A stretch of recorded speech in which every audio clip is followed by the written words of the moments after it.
Cub fans, welcome to a live edition of Bricks Behind the Ivy. I am your hostess, the mostest, Jeff Candid Cubs Regalskis, joining you today for a special Bricks Behind the Ivy this evening. We will be watching the Cubs game together. Just going to soak it in. Cubs have been rolling again as of late. They have looked great versus the Dodgers, taking the first two of the series. We have Jordan Wicks on the mound versus Bobby Miller, who will be pitching versus the Cubs. So hopefully they'll continue to look good. And for those who are tracking the very minimal playoff odds as of right now, the Cubs are still 4.5 games back. The Braves have lost to the Nationals earlier tonight, 5-1, which is good news for the Cubs. But the Mets did take care of the Blue Jays earlier, who those two teams are the bottom half of the wild card, bottom part of the wild card, which would be the most likely for them to actually make the playoffs. It's 2.2% odds. You're telling me there's a chance, as Holy Christmas would say from Dumb and Dumber. So, haven't given up just quite yet. This team has a lot of fight. The Braves have a tough 4 game set coming this weekend with the Dodgers as the Cubs leave the town and go to play the Rockies. And we are underway with Boog and Ryan Dempster out LA. So Bobby Miller, yeah, he had a really good start to the year, as they're talking about right now. 11 Ks. He's got good stuff, good plus stuff, really high velocity. And, it's a guy that I do enjoy watching pitch. He has, just a really good prospect pedigree. He's part of a very, very deep Dodgers farm system. Oh, there we go. There we go. Oh, I thought it was going to split and curl just enough. Teoscar Hernandez has returned to the lineup today. He's been injured. He's been a big part of this Dodgers offense. Really nice offseason pickup for them. When, we look at Jed Hoyer's performance in grabbing, these short-term free agents, Teoscar was a little bit older, and he is not like, that top pedigree when you're looking at the type of players that you think the Cubs should go after, big game hunting per se. But yeah, he's put up some really solid numbers here in 2024 and has been a really nice piece for the Dodgers. So let's see how the Cubs attack Miller. Miller's got a really good breaking pitch. For those looking for up to the minute stats, in Hap, backside that baseball, 101.7, 342. So really stung that. Really nice hit for him. But yeah, Bobby Miller is lighting up the radar gun early. So yeah, hoping this is kind of an interactive thing. If you are in the chat, if you're watching, thank you so much for joining. If you're a regular follower of Bricks Behind the Ivy, thank you so much for being a part of the fandom, listening to the podcast, downloading the podcast, watching the podcast on YouTube, checking out our reels, all the things we got going on. Yeah, we're closing season 1 here very, very soon. Obviously, 2024 season for the Cubs, is wrapping up. And yeah, we've just had a really nice first year of this podcast, and it's been kind of a dream come true for me to to be able to talk about the Cubs and have people listen.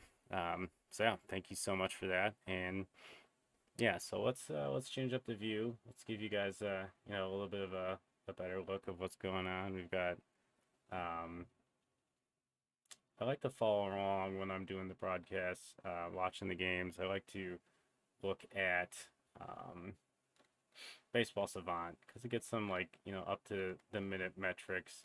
That's really nice information in there. Um, if you are on Instagram watching this live right now, you have the vertical output. So you can see like the strike zone and such, but we've got the full screen in the data. So I like to look at the exit velocity, this expected batting average, looking at this section, like how likely a ball in play is going to be hit. It's always interesting to watch this change as the game goes on. which just kind of highlights, one thing that I like to stress is the small sample size conundrum of Major League Baseball, in which, like we are a victim of being frustrated by when things don't seem to go our way and feeling really, really good when things do go our way. And baseball has just such a high degree of error that that's something that regularly happens in the game. So I see a few folks are watching on Instagram. Thanks so much. bmarsh24, Cam Valent. Thank you so much for being here. Um, I am getting comments, trying to track in in Instagram. So if you have questions, feel free to shoot them on Instagram. If you have, I believe we are live on Twitter as well right now. So if you have questions there, feel free to, shoot questions, try to hop over to YouTube. Make sure to subscribe, hit that subscribe button on the YouTube page. We're getting so close to 100 subscribers, which is awesome. We've had 10,000 views of reels and videos this year, which feels really cool too. So yeah, it's just been a really awesome year. And yeah, like as I said earlier, just everyone who's tuned in, if you're tuning in now, if you tuned in the past, just, thank you so much for doing so. Just really, really cool. So yeah, I'm gonna try to watch the YouTube chat, the Twitter chat, and the Instagram chat. So if you have questions, comments, want to be frustrated about something that's going on in the game, feel free to chime in.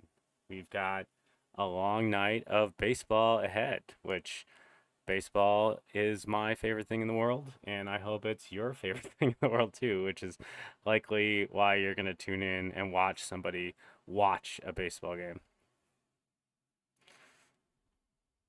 Man, it's always cool. So Mark Pryor was one of my just all-time favorite Cubs. Um, I remember the hype when he was going to get called up, and remember when he got up, he like just lived up to the hype in every way, which like for a lot of prospects just isn't something that happens all that often. Um, and yeah, he was a super dominant pitcher early in his career. And, obviously he was just a workhorse. I think it was like 18-6. Look up in the commercial break, the exact number in 2003. A part of that rotation that Kerry Wood, him, Carlos Zambrano, Matt Clement, and Sean Estes, or sorry, not Sean Estes, Glendon Rush, Glendon Rush on the back end, which I do remember he ended up winning the clincher in a game in Cincinnati as the Cubs, true fifth starter that season. But damn, seeing some of that pull side power there by Paredes. Um, yeah, I'll try to comment on the game. Got some patient at bats here for the Cubs by Belly and Suzuki as they both drew walks. Some pretty quick outs for Happer and my man Lieutenant Dansby. Let's see if Paredes can get something inside and pull it like he's known to do here. Oof, change of pace on that curve right there. Look at that spin. It's a good pitch. Can't be mad.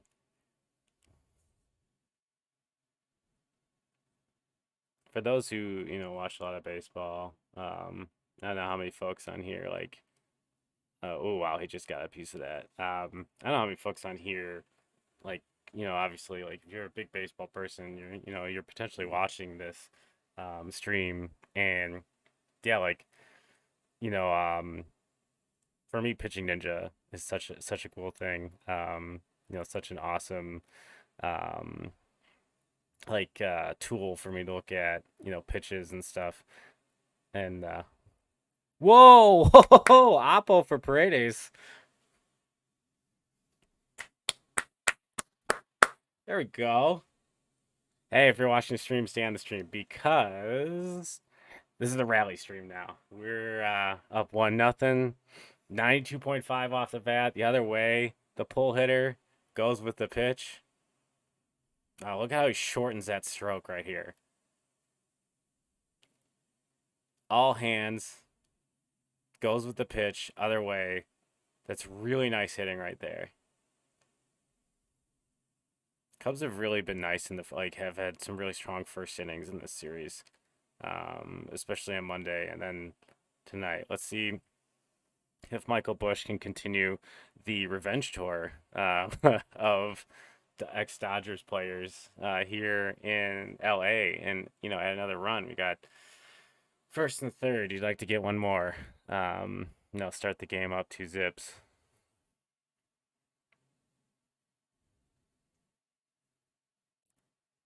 Whew, that's a really good pitch. Arm side run.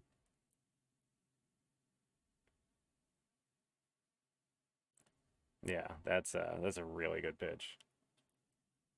If he can tunnel that with 99 and gets arm side run on that, yeah, that's not fun to pick up.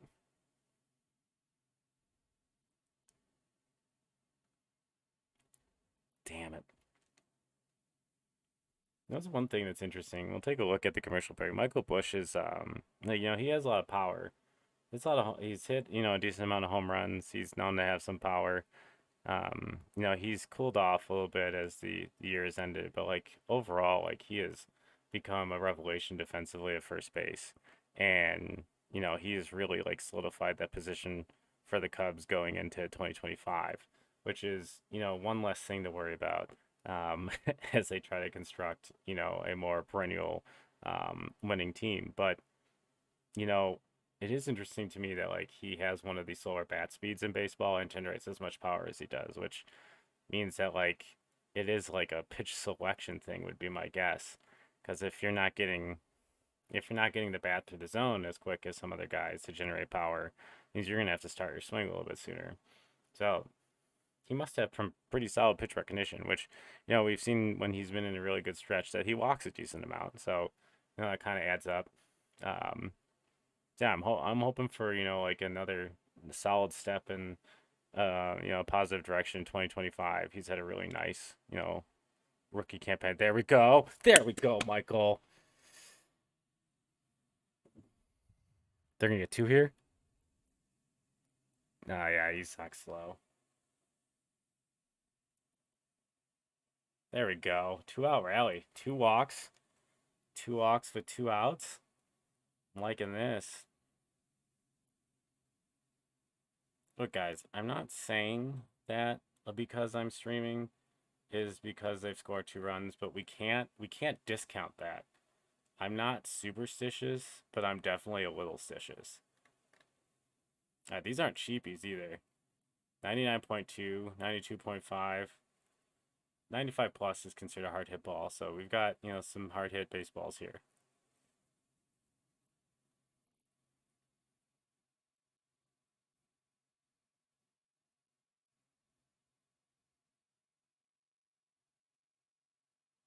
So if you are watching on Instagram, thank you so much. If you are watching on YouTube, make sure to hit that subscribe button or head over to YouTube to get the full horizontal view. So you have a little bit better view of all the stuff I'm looking at Baseball Savant. If you are on Twitch, make sure to subscribe there as well. I'm hoping to do a few more live shows and some video game streaming in the future, just to like have some theoretical fireside chat about the Cubs, especially if there's no postseason, just to have conversations on stuff we're hearing, thoughts for the off season in 2025. But yeah, I've got the YouTube chat open. I've got the Twitter chat open, and I've got the Instagram chat open. Hey, the Cubs ticket joined. Hey Neil, how you doing? Hope you're having a good night. Nice start to the game. Welcome to the rally broadcast. Um,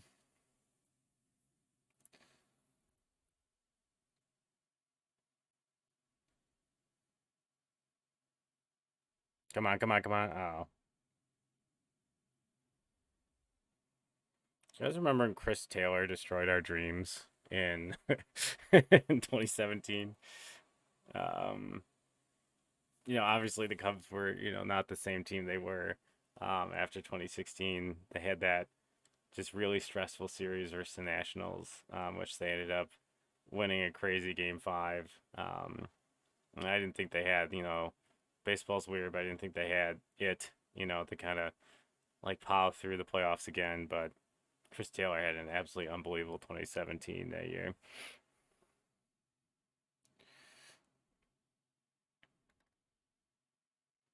All right. What a nice start. So, yeah, what do you guys think of, I always see some commentary on Twitter, and, I try not to like be a part of the noise. But I do like, I do have opinions on these things. I just like, if you've listened to the podcast long enough, I do spend a lot of time, trying to kind of like look at all of the perspectives and kind of come up with an opinion based on a little bit of an empathetic approach married to an analytical approach. Um, and yeah, but what do you guys think of Bukshiabi? I feel like early on i had um I had mixed opinions about him. I thought he was a little rigid. Um i felt like he was like had some national baseball type approach to the Cubs. And um, it's been nice to see. I feel like he's really warmed up and become like a little bit more of like a Cubs centered broadcaster.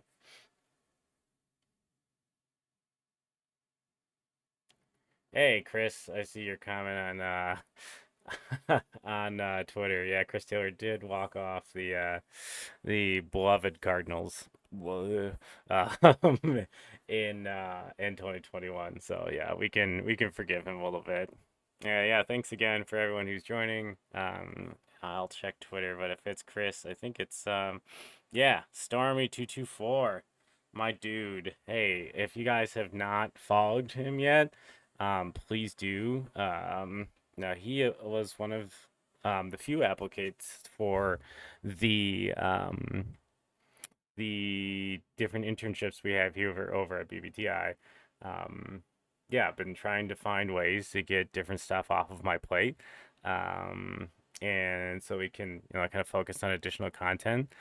And, I was just lucky enough to um, have him respond and help with the BBTI pregame notes and in-game tweets from the BBTI account. So, yeah, 99% of the time, if you're seeing tweets from BBTI, it's Stormy224, Chris. So, like, give him a follow.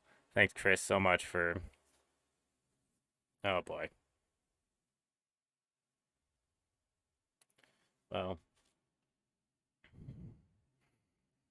that's gonna happen. It's Shohei.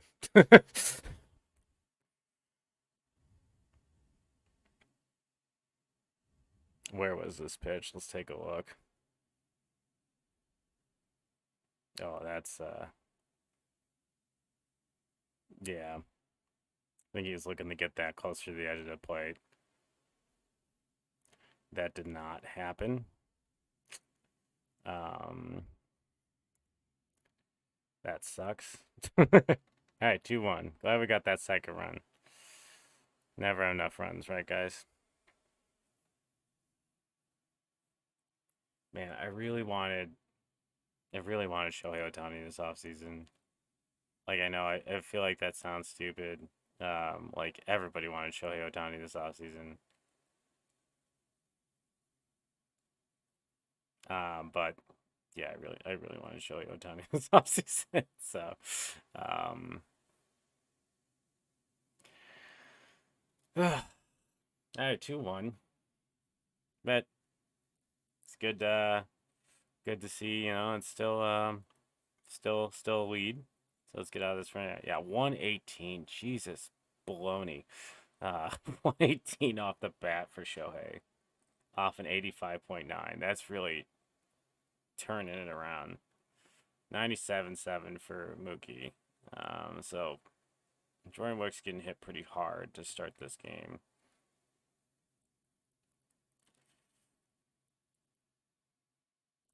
Just gonna need him to settle in and give a few innings for the team. It's a really good pitch, but this is Freddie Freeman.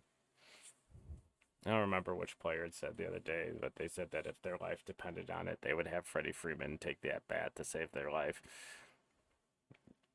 Makes sense to me. He's got like a Joey Votto vibe. He's just such a steady. I was gonna say steady Eddie, but he's truly a steady Freddie. He's got like nearly 400 on base. Slugs a decent amount. Um, he had a scare with his kid this year that kept him out of some games where he was hospitalized with, a really rare but curable bacterial infection. Still terrifying. I'm a parent of two. I've got two kids in like they're 5 and 7, and wow, that's a nice get for for Jordan Wicks. This does remind me of the conversation that I had with Matt Trueblood. Shout out to Matt Trueblood wherever you are at on the episode talking about Seiya Suzuki's strike zone. And if you haven't checked that episode out, you should check that episode out. But yeah, Seiya Suzuki, his strike zone is a little weird. And but we do need to remember that the box that's generated is generated in a way that is, the average based on where the expected chest and knee location is in the average called strike zone for that player historically. So it's mathematically calculated. It's not the exact zone. And really, the definition of the base of the knee and the chest is very vague. It's not like the absolute boundaries of inside outside like we have with the plate. So um, I've been trying really hard not to get sucked into what we see on TV and try to look to see if how consistent an umpire zone is compared to that box or what location, excuse me, the pitches are. So sorry, I think I did, Neil. He's on YouTube. I'm gonna say hi to him there. What's up, Neil? If you guys aren't following the Cubs ticket, he is over on Twitter as the Cubs ticket. There's a base hit. Um, he did a lot of the um, artwork for um, the scorecard. So all the visuals you saw for that, which was inspired by, I think it was the scorecards from the 2018 season. He put those together. Graphic designer, super nice dude. Had a really great conversation with him. You might see him on the pod at some point this off season as a guest co-host, season ticket holder. Shit.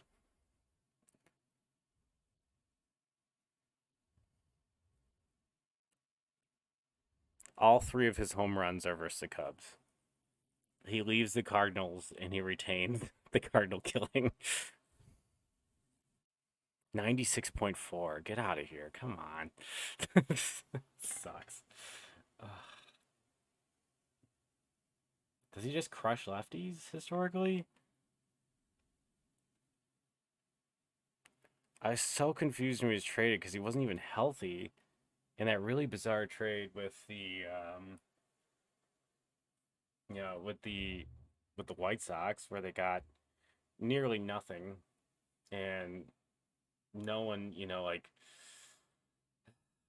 yeah, just so I'm multitasking and also just annoyed.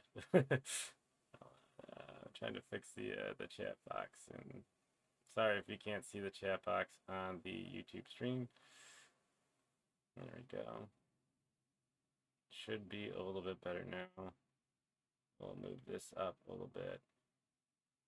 Hope the audio is good. Looks like we've got one live on YouTube, no live on Facebook, some live on X. Make sure if you're watching, share the stream.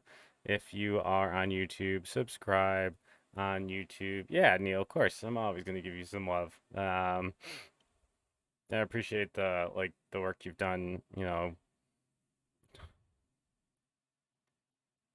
Dear God. He's not fooling anyone with the fastball. 6 runs in the first inning.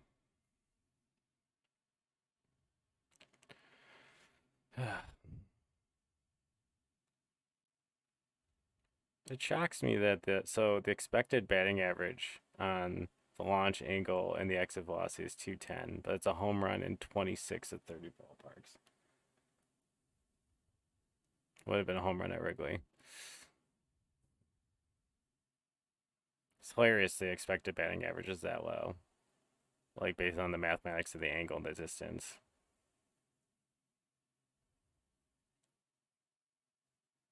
102. Yeah, he's been hit pretty hard this inning. He's only got one whiff up to this point, so he's not really fooling anyone. Not sure who the Cubs go to lengthen this game. Is Kyle Hendricks available? Yeah, I didn't. Yeah, I didn't bet the over. I didn't bet on this game. I haven't bet in a while. Uh, umpire giveth, umpire taketh away. That's you like that pitch low or with Frederick, but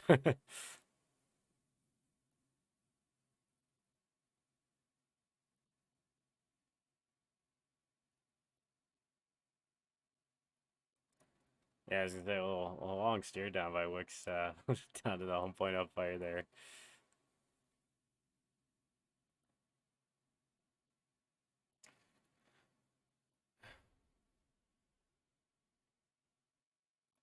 Got Bethencourt receiving him tonight. Not traditionally known as a good framer. He's got a cannon of an arm, but yeah, the framing leaves things to be desired. Obviously, a lot of baseball game left, but yeah, really nice high of 2 runs in the first. Now we're sliding back down to the low of 4 runs in the bottom of the first. So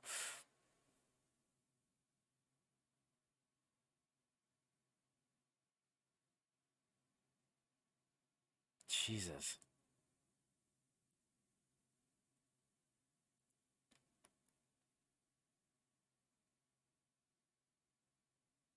I thought he posed for that, and it wasn't gonna get out. 104, yeah, that's getting out. He is not fooling anyone.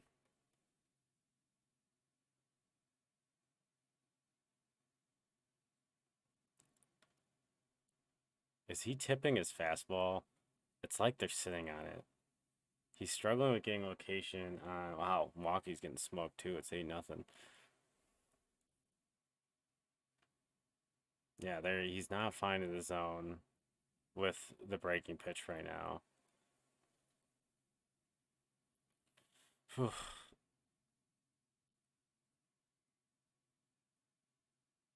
Well, now I'm sad. This is the first watch along we've done with Bricks Behind the Ivy. So you guys are kind of getting, like a real intimate view of how I process Cub games in real time. No, it's just I get it as depressed. Jesus Christ.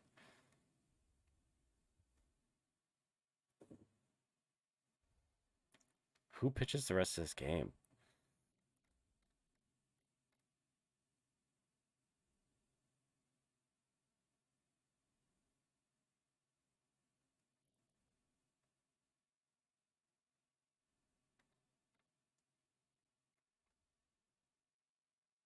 Okay, I think they can piece things together.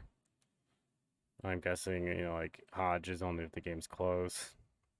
Same thing with Pearson. When did Hendricks last start? Was it in that Yankee series?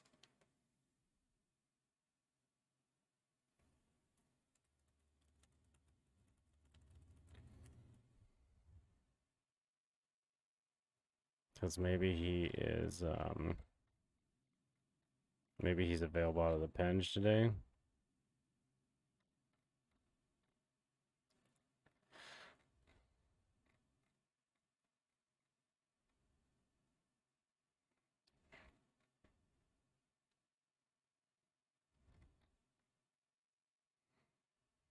Oh, he pitched the first game of the series. That's right.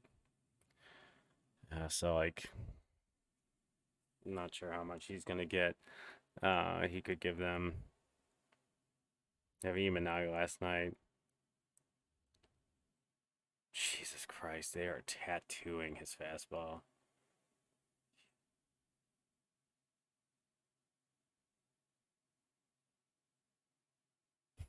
Why do we play like poo when we're going for a sweep? That's a great question. Big multi too. um, yeah, it's not it's frustrating. Um, yeah, not an ideal start. It was an ideal start, and then it turned very quickly into a not an ideal start.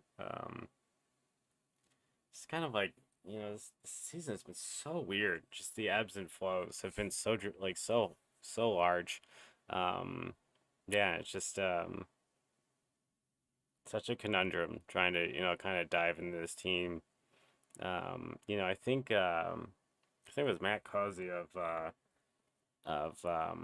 Locked On Cubs had posted some weather adjusted stats for Wrigley Field this year, and like the wind pattern has made it one of the harder hits, like ballparks to hit in baseball this year, which is significantly different than how the ballpark had performed last year, which could have a pretty significant effect on the offensive output of guys on this team. Um, and it sucks. It's I don't know how you fix that. I don't know how address those things. That's a weird conundrum Jed has to look for, like an offense that isn't super home run dependent, that isn't affected greatly by the wind, but like changing your offensive strategy versus the type of pitchers that exist in this game is way easier said than done. If it were easy to do, every team would do it. It's like the crowd that's like, just don't pull the baseball when they did the shift. But like these guys are pitched in like specific locations and game planned for with guys that have the best control, best velocity, best stuff like we have ever seen. Like if it were that easy, it was already hard to hit a baseball, and now it's even harder. So like I just struggle, to really figure out like what the best way of managing it is. But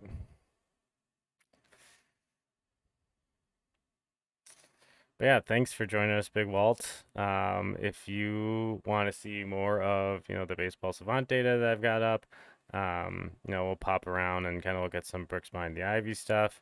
Um, but yeah, if you hop over to YouTube or Twitch, we got more of that information on there.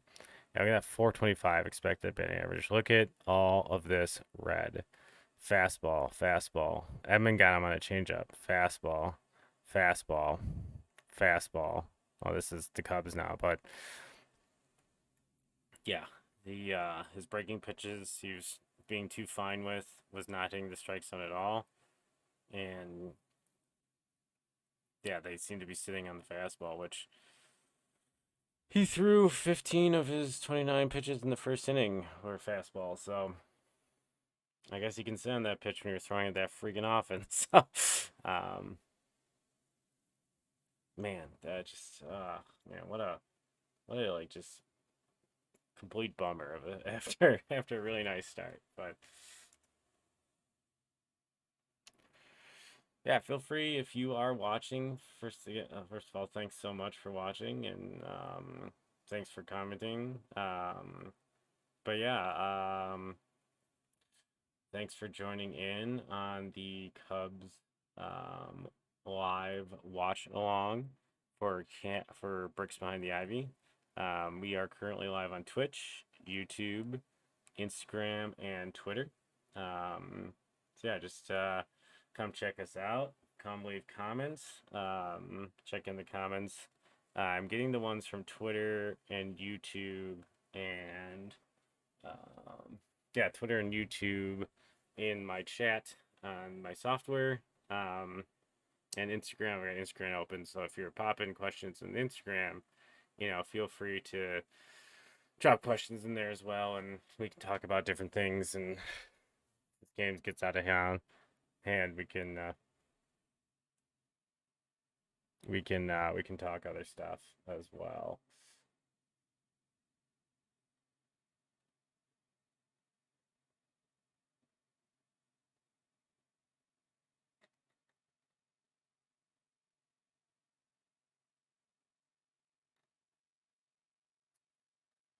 Ah, gosh,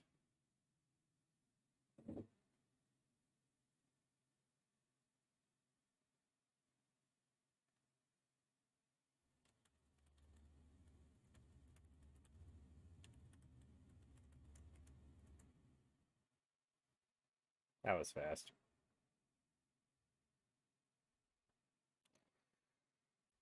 All feelings of joy are gone.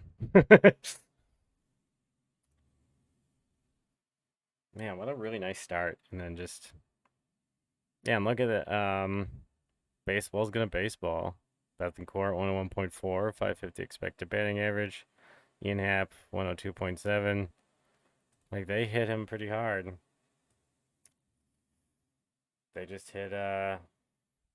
They just hit Jordan Wicks harder. So yeah, we've got a lot of game left. We'll see where this goes. Hopefully the Cubs can put together a comeback. Hey, we're up to 82 subscribers on YouTube tonight. So thank you to our additional subscriber. Thank you so much for subscribing to Bricks Behind the Ivy. We are getting so close to 100 subscribers on YouTube, which feels like 100 after just one season would feel pretty good. We have a few weeks left to get there. Um, you know, we have we have the season coming to a close here, and yeah, it would just be super cool to get to that level. So if you have been listening to Bricks Behind the Ivy, please share our links, share the audio, share it all. If you haven't been, come check it out. We've got a whole back catalog of episodes now, nearly 30 episodes this season, and some bonuses that don't get part of the part of the official episode count. But yeah, it's been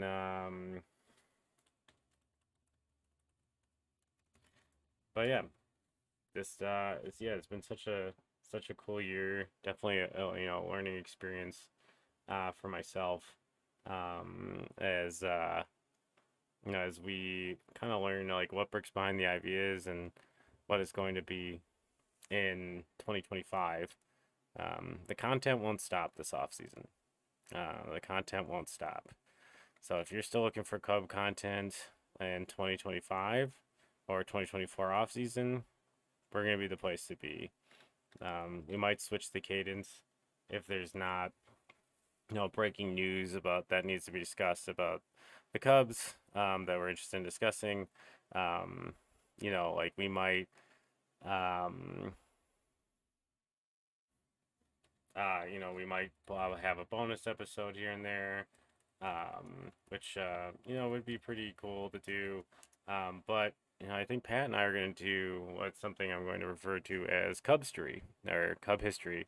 Kind of trying to like create a back catalog of you know Chicago Cubs history for casuals and even diehards. So if you're a diehard fan and there's an era of the Chicago Cubs that you think you're an expert at, or have connections to players that played from that era, or people, like reach out, let us know. Because I'd like to kind of do a series this off season where every other week we cover a decade of the team, starting with the origin story of where the Cubs came from, what they were, and from from Tinkers to Evers to Chance, to the Dunston, DeSanto, Black Cats, 69 collapses, 84 championship dreams, 89 collapses with subsequent earthquakes. We're going to cover it all. And yeah, you are correct. If you're looking at me, I'm not old enough to have seen all those things. So, I'm going to do, a decent amount of research um, to prepare for these episodes and, you know, kind of try to have a section on our YouTube channel that we can, send fans to and send casuals to who are interested in knowing the bigger story about what the Chicago Cubs are, where they came from. That's a passion of mine is trying to make baseball accessible, trying to make the Cubs accessible. I always describe baseball. Does he got? Yeah, sometimes Bellinger's fly ball catches of late have looked suspect. But yeah, I'd like to get kind of a Rolodex of Cubs history. So then as new fans find us and new Cub fans find us, or maybe casual fans find us, they can kind of get you know better information about where we came from as a fan base, where the team came from in general. Because at the end of the day, yeah, baseball to me is a soap opera. Like you can sit down and watch a soap opera and pick up, a decent amount of the story in a daily episode, but the thing that makes the soap opera special is like those are the type of shows that have been on every day for like 30, 40, 50 years. So there's like characters that are, the kids of someone, or like the so and so's marrying someone who like in the prior generation of their family where they were mortal enemies and all this nonsense. Well, baseball to me is very much like that. Like the rivalries, the like what happens. Oh wow, he got in. Not a great tag. Pretty solid throw.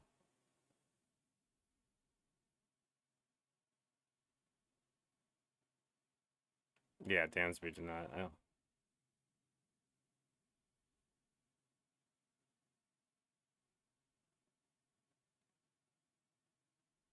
let's see this replay real quick.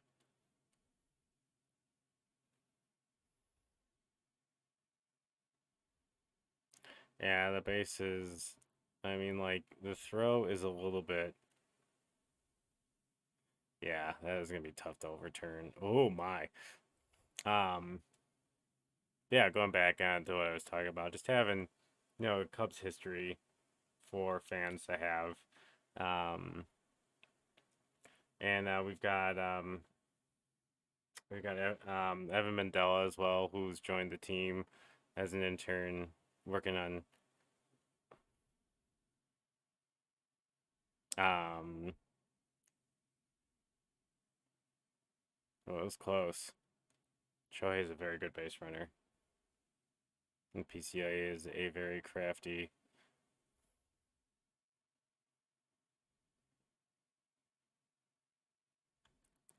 I want to see this replay. Sorry if I'm getting quiet here.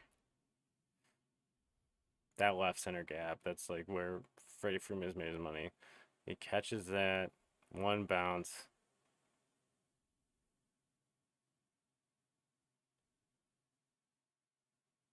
Yeah, that was a really good throw. Really good base running by Shohei Ohtani. Cubs can't let this run score.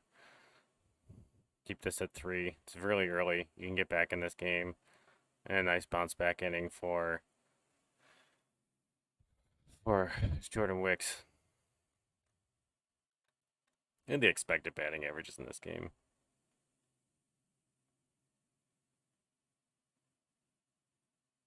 Whew.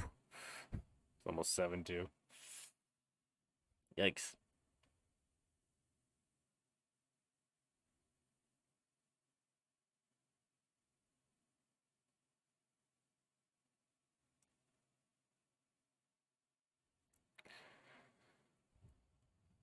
Looks like we've thinned out a little bit on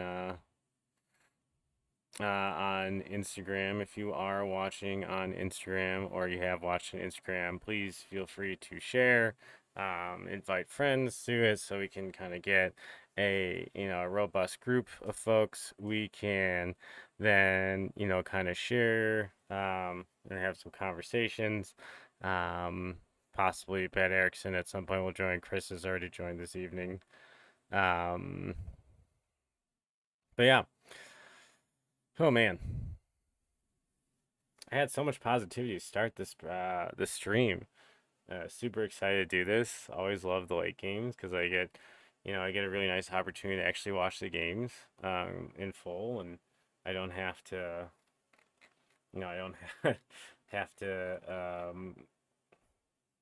like catch most of it from my kid's bed and um yeah, but like um just not super fun. Watching this right now as the Cubs kind of, disintegrated after a really hot start. Um,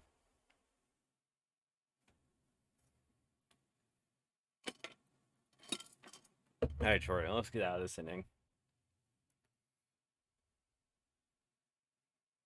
If you're joining us on Twitter, thank you for joining us. Feel free for to hop on the YouTube or Twitch for the horizontal version of tonight's stream.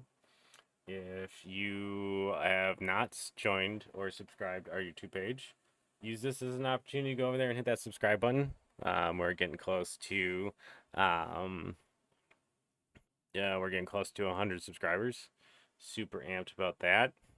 Share, like, subscribe, comment on all the episodes. I do want to take a quick second, as always, to thank our sponsors. I've had one from the very, very early days. They took a real chance on me being, a newer podcast. And, I just sent out cold call esque emails to folks and to Cub adjacent brands that I was extremely passionate about, or baseball adjacent brands that I'm extremely passionate about because they're things that I purchase. And Wrigleyville Sports answered the bell. They like have been with me since the early days. Super excited for their support. Super excited for some of the stuff we've done together and how they've helped us grow. We've got some few things still cooking that finish off the 2024 regular season, and then we'll probably ramp things back up. Um, and some collaborative ideas heading into 2025.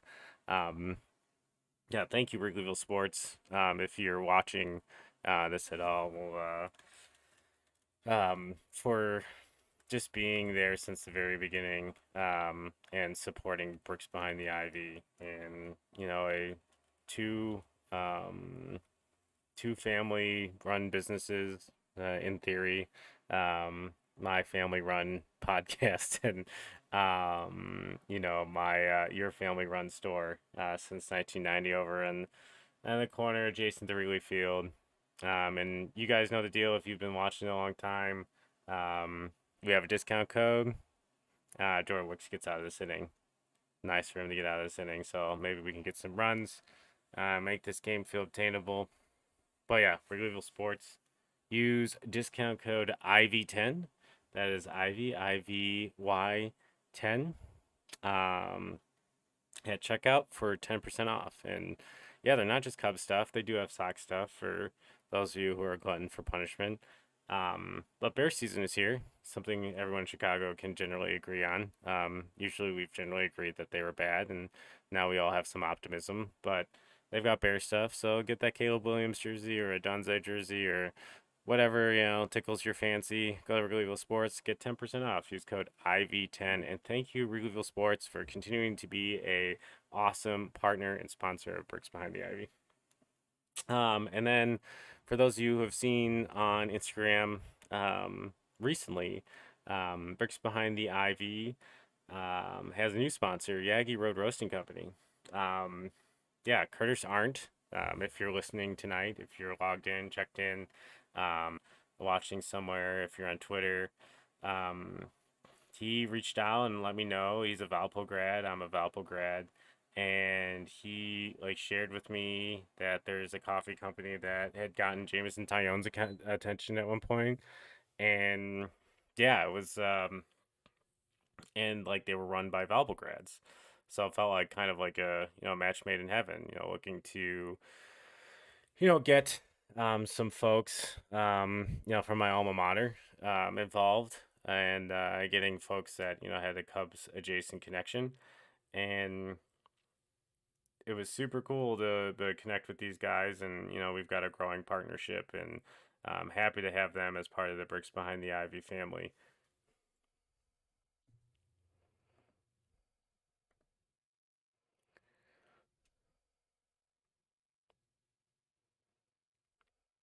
Hold on, Dansby has a connection with Nomar.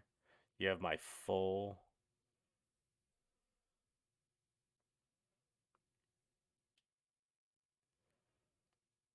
Yeah, I was gonna say Dansby.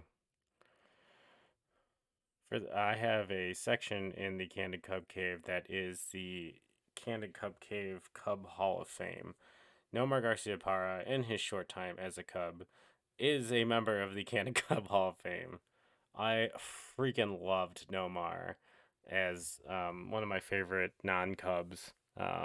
First of all, the bat waggle, the bat and glove thing, still regularly part of any routine I've had at the plate. Um, I'm not implying that I am a good baseball player. Never would imply that, but my routines were legendary. At one point, I even tried to bat like Craig Counsell. True story. There's no video, but I have references if you guys need them. Um, but yeah, like Nomar was my dude. When the Cubs traded for him, I lost my freaking mind. I thought it was the greatest thing to ever happen. I still remember early in his tenure with the Cubs was the when he pulled his groin, and there's that cover of the Tribune of him just grabbing his crotch, and like I was just like, why is this? He got one. He got one. He got one. He got one. There we go. See you later. 5-3, 2-run game. Number 20 on the air. Good job, Saya. Let's take a look at some of the advanced metrics here. Yeah, 101.9, 790, only 16 to 30. He said an Oppo Taco. Home run at Wrigley. That's all that matters, potentially. I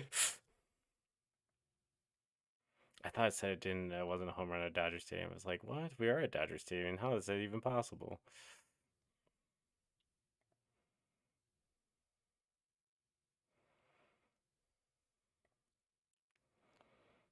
Cubs are still hitting the ball hard.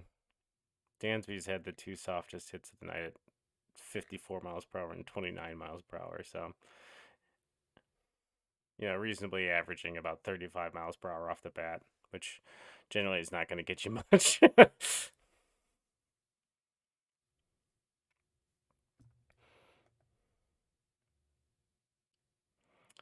Beardy McNerdy, aka my brother, welcome to the broadcast. I'm not sure if you're still here, but said you join in. Ian Rickelman on Instagram. Welcome to the broadcast. Thanks for joining the Bricks Behind the Ivy live watch along. And we are watching along. If you're looking for a more horizontal view, check us out on Twitch or YouTube.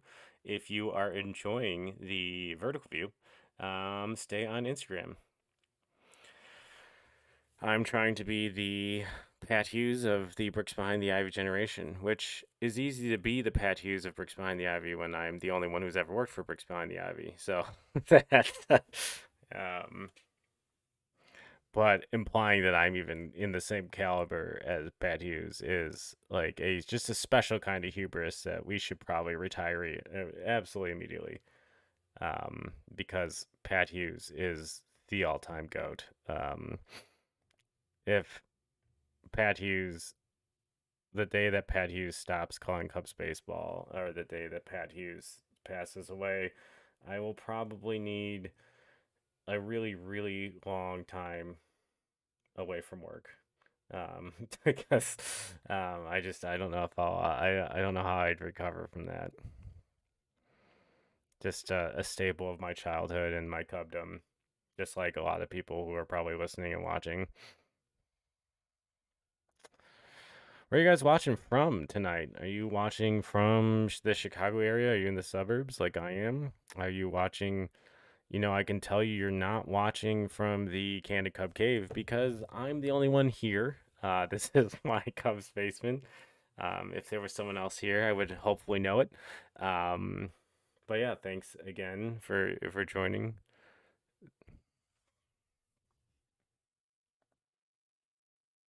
All right, let's get a bush bomb so I can restart our registry at Marshall Fields, and we're gonna need a big punch bowl to hold all dem taters.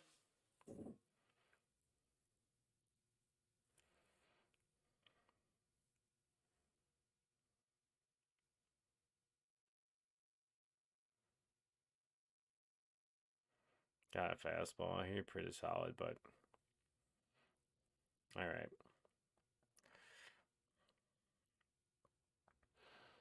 2-run game, chipping away. A lot of time left. Still only the top of the third, heading to the bottom of the third. Yeah, Michael Bush only got it at 88.3. All right, he didn't hit that as well. Really high launch angle too at 40 degrees. Not gonna, get a lot of good return on pitches like that.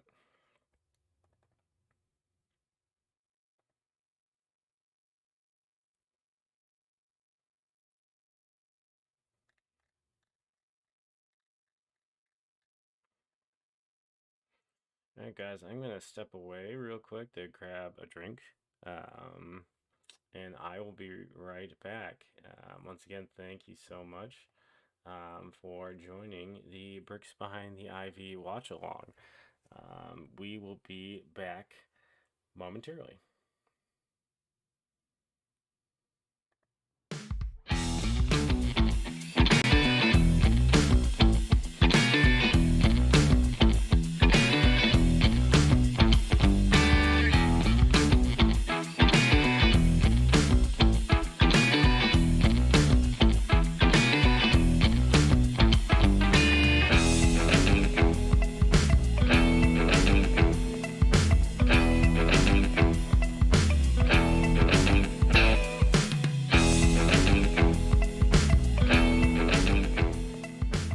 All right, guys, welcome back to the Bricks Behind the Ivy watch along.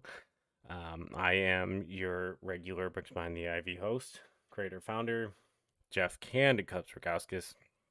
And yeah, we are sitting here heading into the bottom of the third. Cubs are trailing 5-3. Been a very interesting game. 4 home runs in the first inning given up by Jordan Wicks. If you're just catching up now, lots of fastballs, clobbered. Don't know if he was tipping them, but he was also having a tough time controlling his breaking pitches. So there was the ability to sit on the fastball.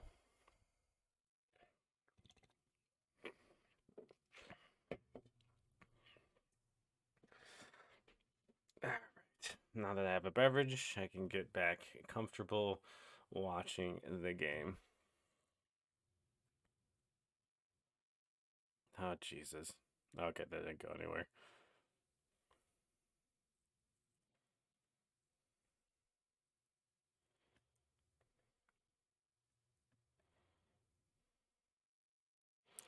Stadium Journeyman, welcome to the broadcast. Thank you so much for joining. I really appreciate you checking us out on Instagram and on the live broadcast tonight.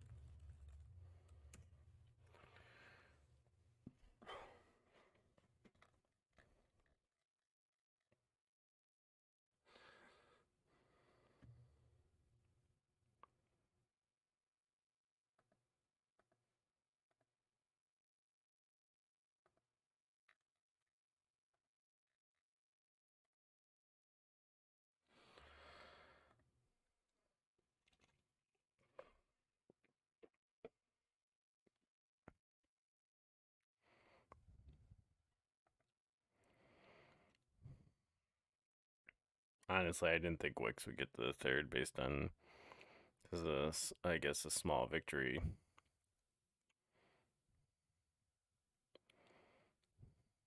I do remember that.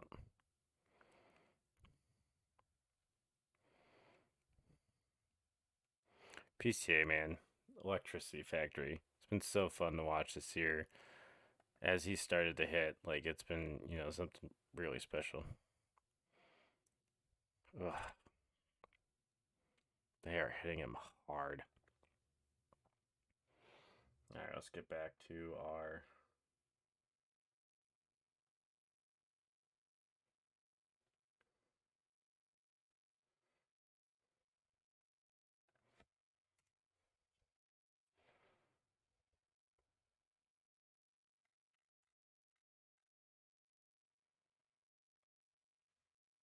Chris Taylor, our nemesis.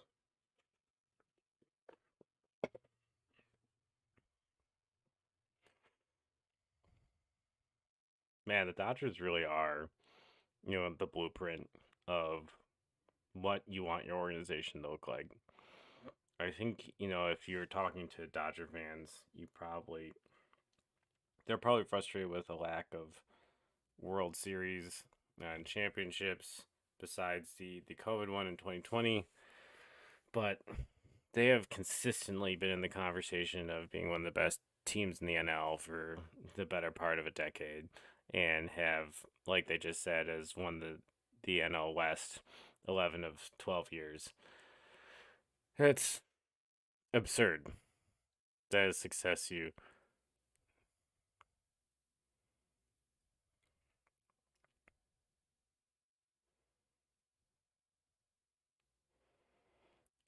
But yeah, I think that some of the frustrations in theory, not in theory, some of the frustrations with the Chicago Cubs was the idea that Theo Epstein had kind of promised this juggernaut and business operations promised this wheelbarrow cash and all these things, a lot of promises about like what this organization would look like at the end of, the Theo rebuild and Jesus.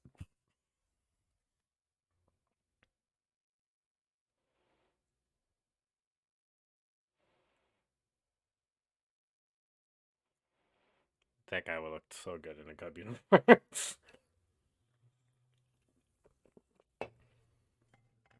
Look, I'm not angry about them like not getting Shohei Otani. Like the fact of the matter is, like he wasn't getting he wasn't getting he wasn't interested in coming to the Chicago Cubs. Like it was everything about going staying in LA.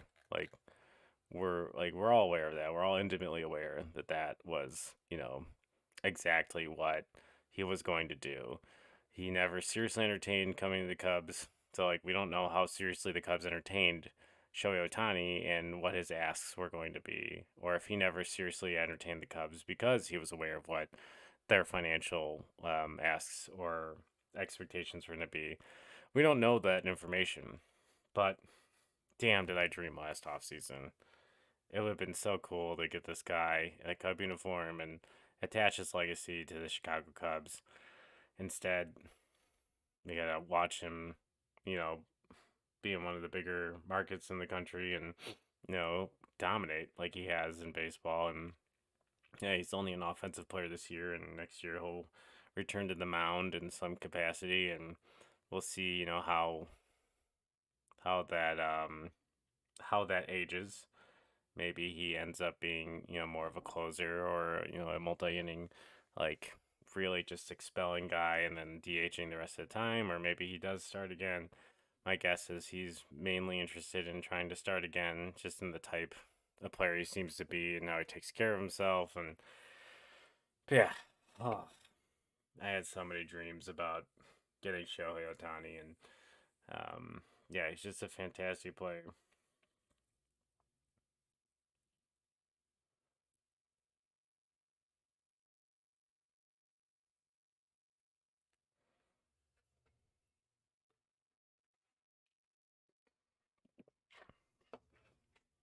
I need to check out that Mookie Betts podcast. I have not listened to it yet.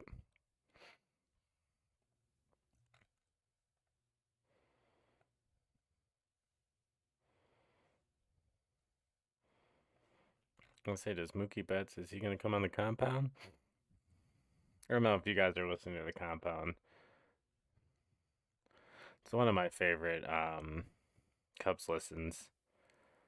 To me, it's the thing it does well is it really humanizes the players. Um, like I think like people forget that baseball players are human beings, and like when they're yelling at them through the ether or where however the hell they've decided to yell at the players, that they forget that they're people. So like when you listen to Compound, you hear like the humanity and the struggles and like the mental component of the game. And Ian Happ just kills it on that side. He's a very thoughtful person. If the Cubs don't lock him up for, a longer period of time, obviously he had like the 3 year extension. And, early on in the season, people were asking for him to be cut because of the start he's had. But um, he yeah, he's just a thoughtful dude, type of guy you want on your team, type of guy you want to play for or play with. Just been yeah, just a really cool guy. If you're not listening to the compound, I highly recommend you check it out. It really does make it um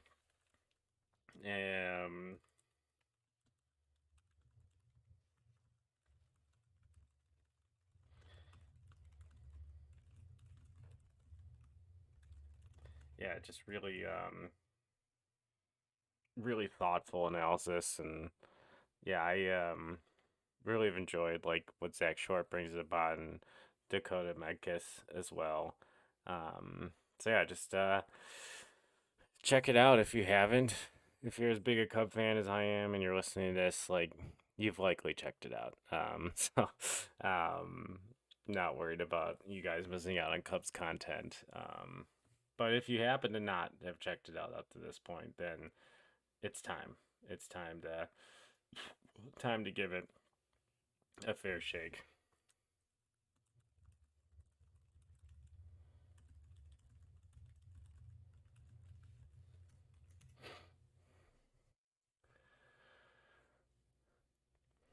Hey, Kiss of Chaos, thanks for joining the Bricks Behind the Ivy Dodger game watch along.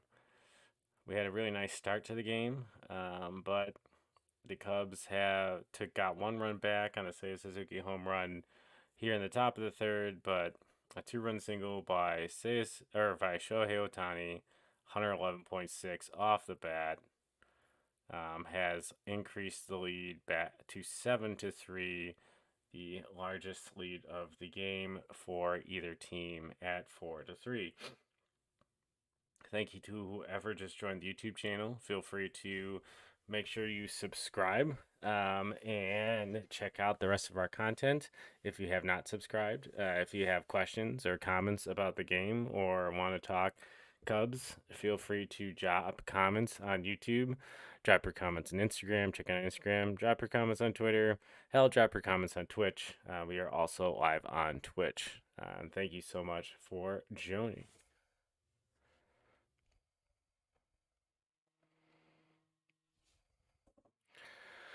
All right, Happer catches that, and the Cubs got to go back to work. Get the bats going. They've got a few walks, only 3 hits, 3 runs.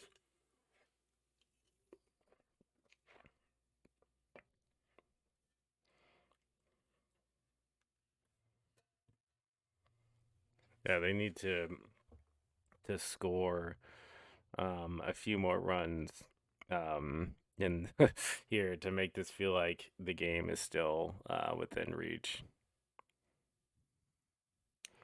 I feel like a little bit of a sucker tonight because, yeah, it's one of those things where, I kind of, decided to do a live watch this afternoon um, because, I saw that they were kind of in striking distance again. Um, like of the wild card, like obviously the percent chance are low, but the teams that some of the teams in front of the Cubs have tougher schedules besides the Mets, and like the Cubs don't have the toughest schedule besides the end of this stretch with the Dodgers and the Yankees. Um, so yeah, the optimism because I am a Cub fan and hope is all I've ever had.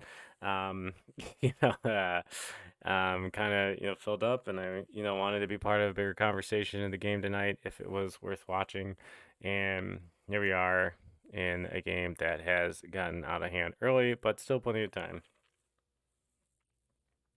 If Belly opts out, do you think we will try to re-sign him again? Yeah, that's an interesting question. Thanks, Kirk, for popping on Twitter and asking that question. Kirk Pittman, who's I believe is listening to the show for a decent amount of time. Thanks, Kirk, for being a fan. Make sure to subscribe to YouTube, and thanks for shooting a question.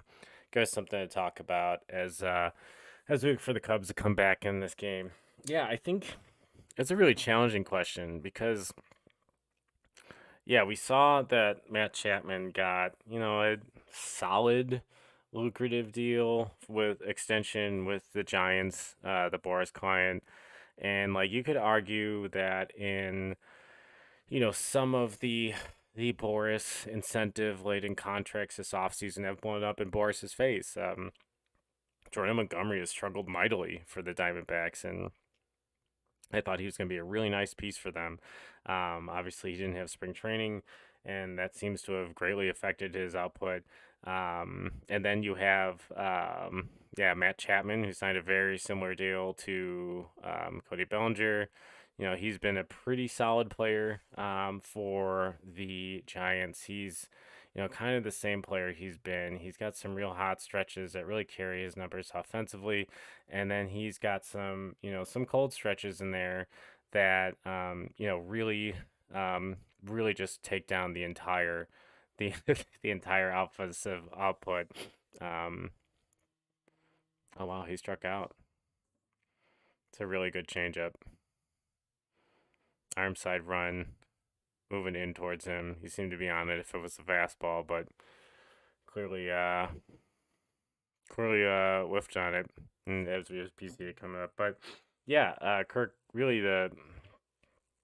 I don't see. I could see a world just based on what Cody Bellinger is doing this year, and if you're on Twitter, you can see some of the baseball savant data. But based on what Cody Bellinger has done offensively, I would argue obviously he has not been healthy. And I think there's been some nagging injuries that might have sapped some of the power at time, and I think he's pressed, to try to make up for that.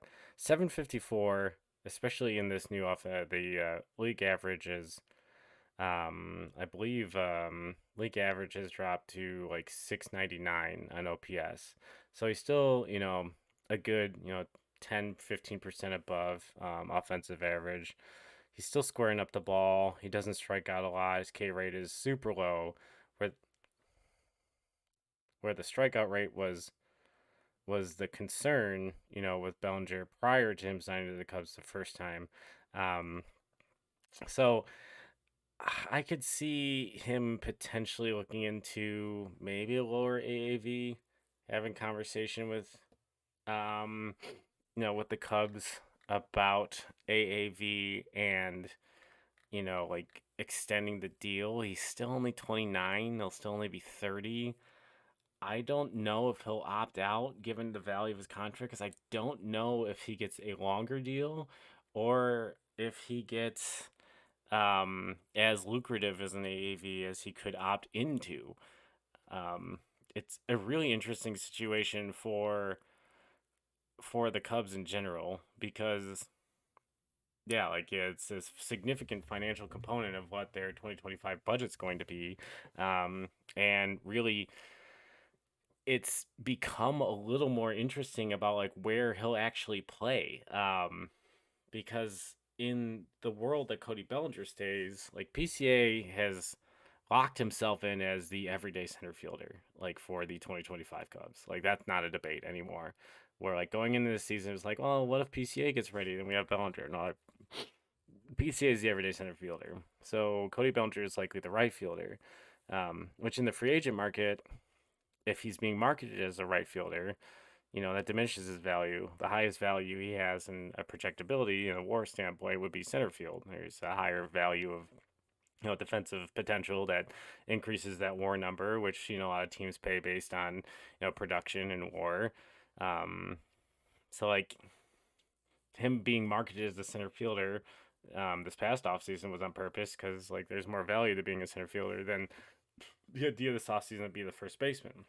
So with the Cubs, the idea always was Cody Bellinger is on his team. Like he can play first base. If Michael Bush didn't pan out. Well, Michael Bush is pinned out a little bit. Maybe I'm not necessarily ready to declare him like absolutely unilaterally winning the first base job. Maybe we should be having that conversation actually defensively. He's been super strong and he's a good offensive player and he'll make some adjustments this offseason and be a better offensive player next year. But um, yeah, I think you're right, Kirk. I think he'll opt in because I think the health has really potentially diminished his market value. But we're also looking at a really thin free agent class offensively. Um, if you look at the 2025 free agent class for the MLB, it's nothing to be excited about. So like a catcher. At first base, you got Paul Goldschmidt, who's 35 plus. He's had a storied career, but you're not sure what you're gonna get left from him. He's not been a super productive player. Second base, we got Gleyber Torres, who's still really interesting. Brandon Lau, which I think will probably end up being. I think that club option's pretty expensive, and they've got a plethora of middle infielders in on that Rays team. Excuse me, Andy Rizzo. He said he wants to retire a Yankee. Also, he's approaching that 35.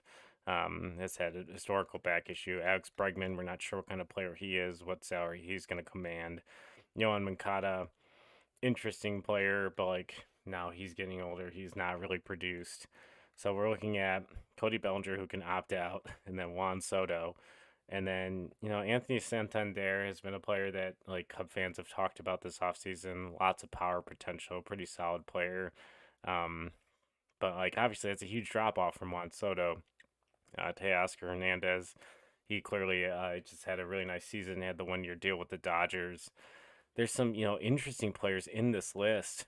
JD Martinez, another one who signed, an incentive related type deal, a 1 year prove it deal. But like at the end of the day, there is some decent pitching out there. There's some okay bullpen pieces, but offensively, we're not seeing like this like absolute gangbusters hitters. So like maybe Scott Boras can convince Cody Bellinger that because of Juan Soto's market, but like I feel like there's a really solid chance that Cody Bellinger's market develops in the same way it did in 2024 offseason, where teams are kind of still hesitant to give him that big deal. They're not going to pay him. He's not like the booby prize of the Juan Soto sweepstakes, but he, in theory, would be. So, yeah, it's a really interesting question. I'm really interested to see, what he decides and how the Cubs engage that situation. Their offense is clearly worse without him. Thinking about the conversations we were having in January of this year of like, what are we going to do without Cody Bellinger? And then we signed him. We're like, oh, this team is offensively set. Like, we're fine. And yeah, we're not. We're still missing a star bat to kind of galvanize this group. We have just a group of very good baseball players. Not a star in any capacity. So like when they're all clicking, the team looks very good, but when one or two of them are struggling, like you're not really altering a game plan as many people have discussed.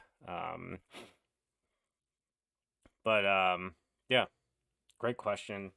I kind of agree with you. I could see him opting in based on the AAV, but if he wants like more stability and a longer deal, um, it'll be interesting to see if the Cubs could get something done. But his agent, yeah, makes it super interesting. And I think the dynamics of like how he has just not been able to, kind of get some of those deals done, for his players because of how the free agent market has progressed in the last two off seasons really makes that calculus really difficult to convince a player potentially.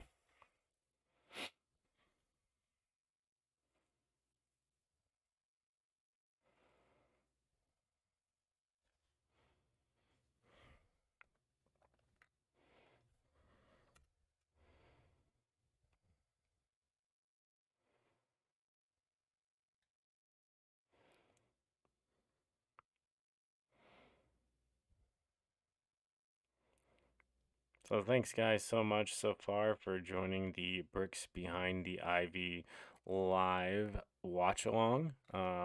We have been going at it for an hour and 22 minutes. We've had concurrent 129 different viewers.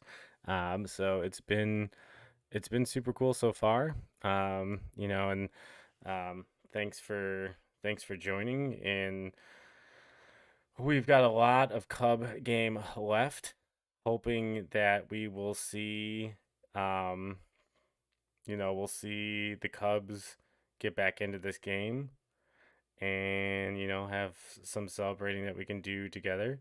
Um, so, yeah, we'll see.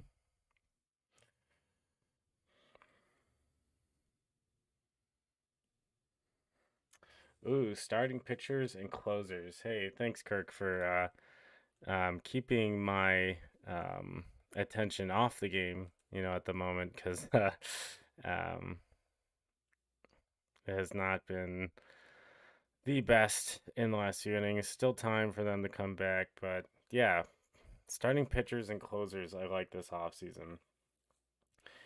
I come from the school of thought you can never have enough starting pitching. So like even if like you just put pen to paper right now on the 2025 Cubs rotation, um, what is Ben Brown? What is his neck issue? Um, what is he contributing to this team? I would like to assume strongly assume that he is not going to be part of the rotation. So then when he is, it is a nice surprise. Like that's how I feel like they should approach the pitching. That's really the point I'm trying to make. There is I'm not saying he's not a starting pitcher. He's not a starting caliber pitcher. I'm saying that you can't go into this offseason assuming he's giving you meaningful innings, depending on like what's going on with his neck. Um, the Cubs really need to find a guy that can be a closer. Maybe they found that in Porter Hodge. He's halved his walk rate in the majors versus what he had experienced in the minors, and his strikeout rate's still there. He's got the confidence. So maybe that's it. But like, I'd still like them to go out and try to find another power arm. For this bullpen, they've got some interesting options that still are in, the system. Daniel Palencia and like his, mix of control and his control issues, makes it really challenging to really know like if he's something that can be dependable. There's still some other options in the minors. I really wanted them to keep Hunter Bigger around. I like the idea of him, but obviously he's gone to the Rays and will potentially become a superstar because that's just life.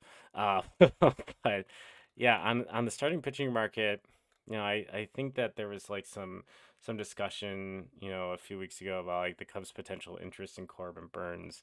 I don't know if that's as Ethan Roberts strikes out Will Smith, not the rapper, not the relief pitcher, but the catcher.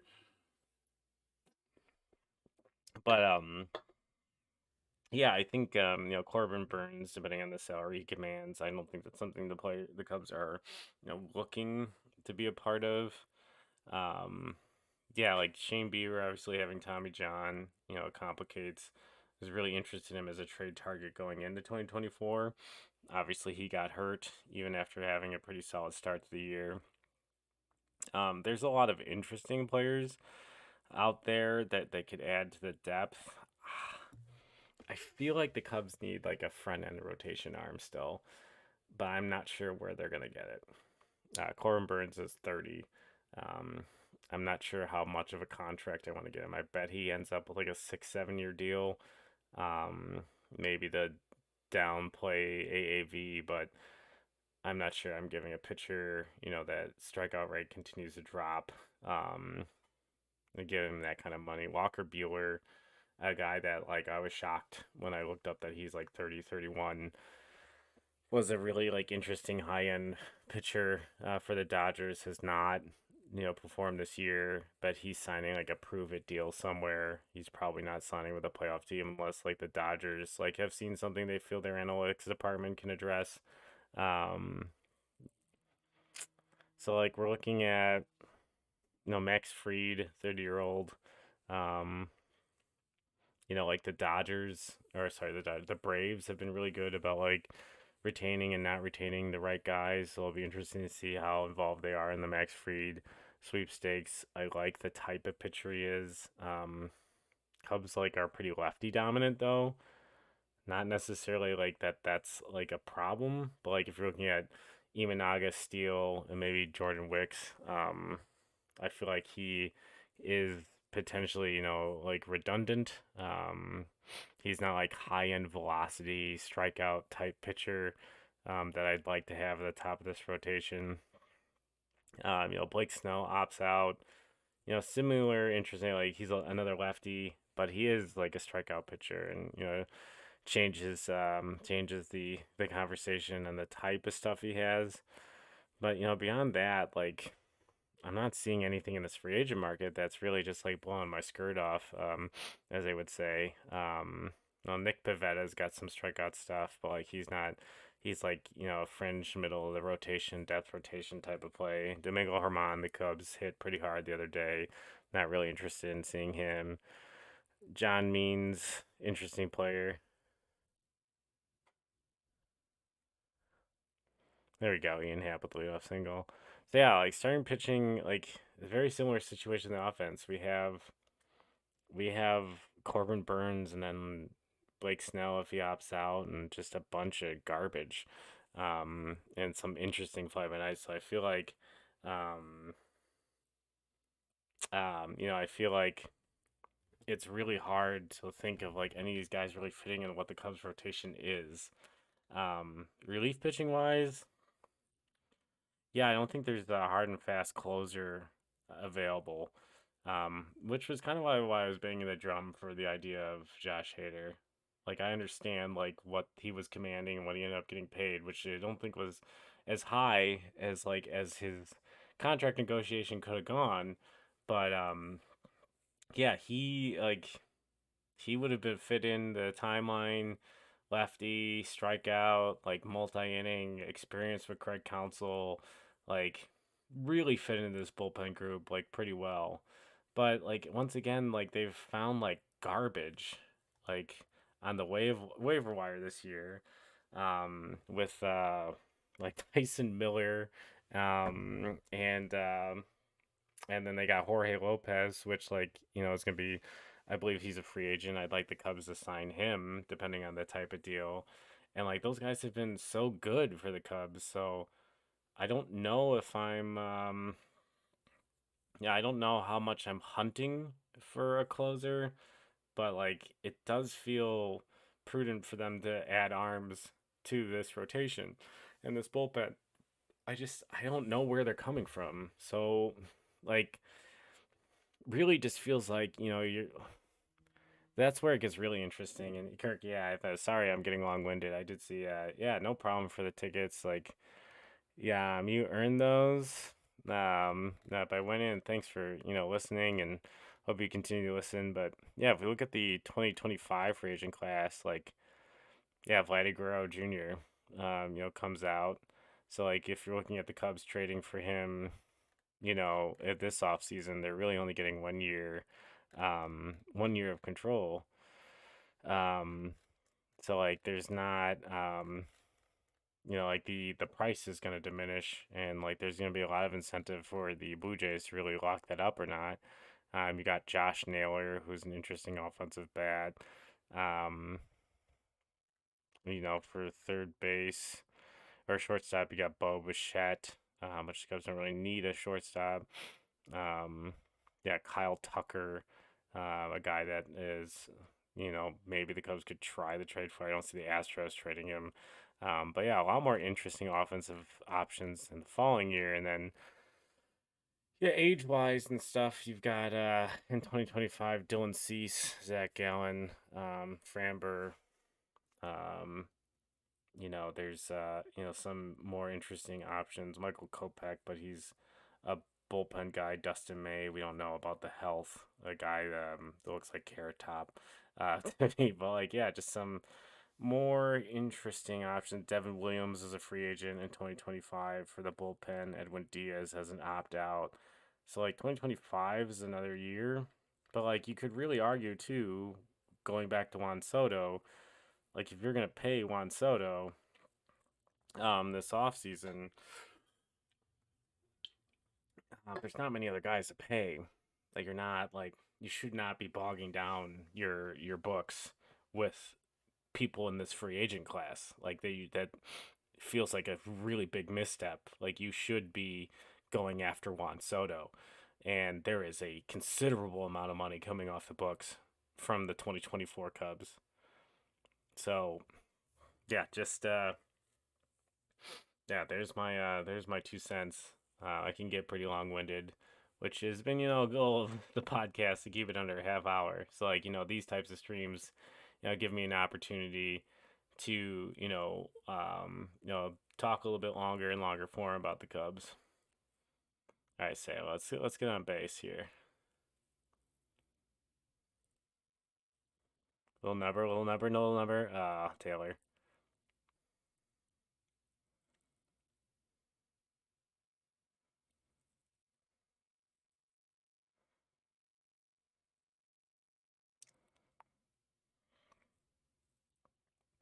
That's a strike. I'm not sure what you're supposed to do. With that pitch, you gotta swing because it's close. Can't take it. Can't fault Saya for the. All right, Belly. Remember when they cut you?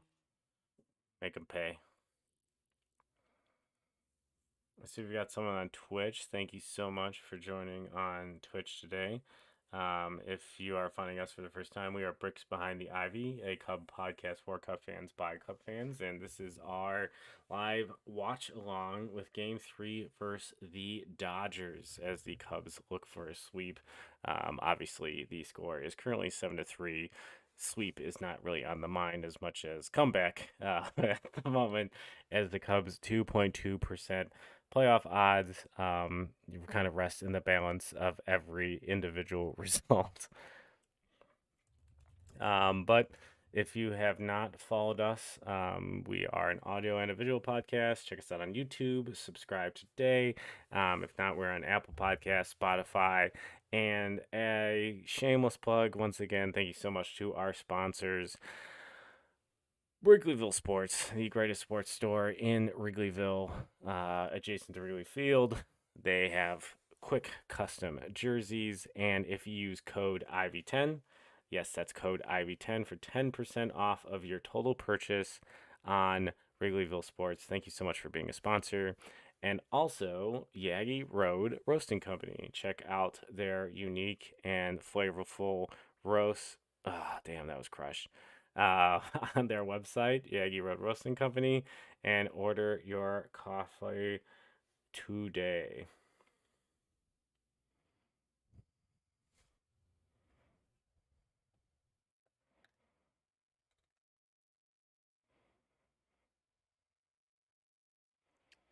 Come on, Belly.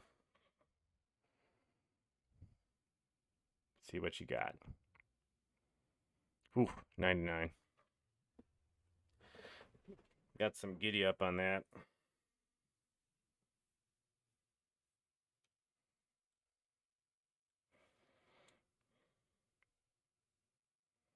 Yeah, come on. Show that fight, guys. It's a good at bat from Bellinger. Really nice. Really nice approach here.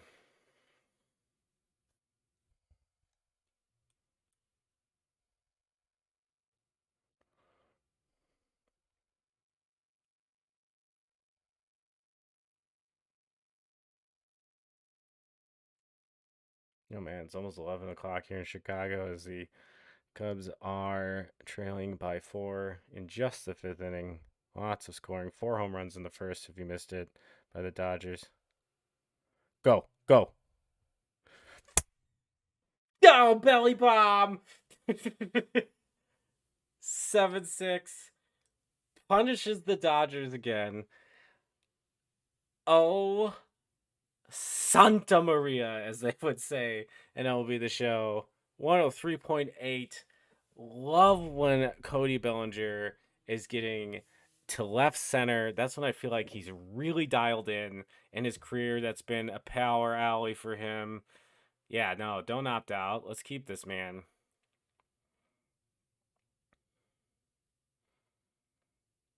Man,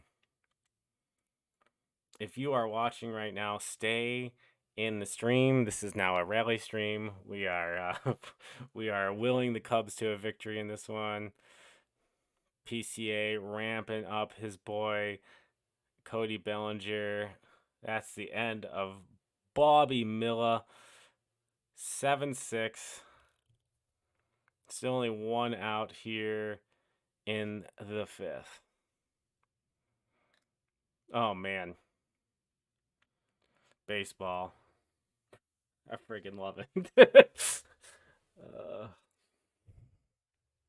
Thanks for humoring me tonight. We've had 140 different folks come in and out. Never leave Billy. Yeah, Kirk. Yeah, no, Bellinger is one of those guys that when he got really out, when he won the MVP for the Dodgers, I'm a big MLB The Show guy, and you know, I used to like. I do like these fantasy draft and like this. My buddy and I, my buddy, shout out Brian Spy. We do like these franchises where like both take a team from the American League and the one from the National League, and we fantasy draft, and like Bellinger was like my dude in that game. Like I had his swing down, like I absolutely raked with him. I still rake with him in that game. Ian Happ's another one for some reason like I hit like unusually well with. And Yeah, like when like there was the inkling of him being a Cub going into that, that 2023 season. I was like, yeah, I'm like, please make this happen. I love this guy's swing. He's done the World Series. Like, please, please, please, please, like former MVP. Like, this is the type of guy I really want to take a gamble on. And obviously, it worked out. He had a really great year, and they just ended up missing the playoffs last year, and it's turned into like us spending most of the offseason pining for his return. Um, but yeah, glad he's a Cub.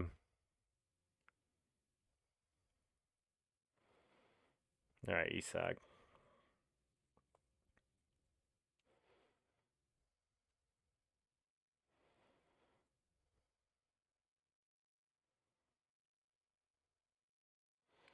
Whew.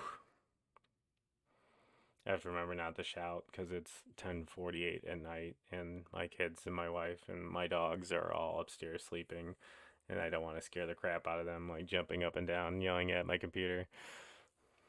But it's the Cubs. How can you not get excited? How could you not get romantic about baseball, as they would say? Thanks so much for joining us. I'm Jeff Candy Cubs Rogowskis, host and founder of Bricks Behind the Ivy, a Cub podcast for Cub fans by Cub fans. Taking your questions, I am getting questions through Twitch, YouTube, and Twitter. Getting back on Instagram to try to see if I can get the questions from there, but unfortunately was having some issues with that earlier.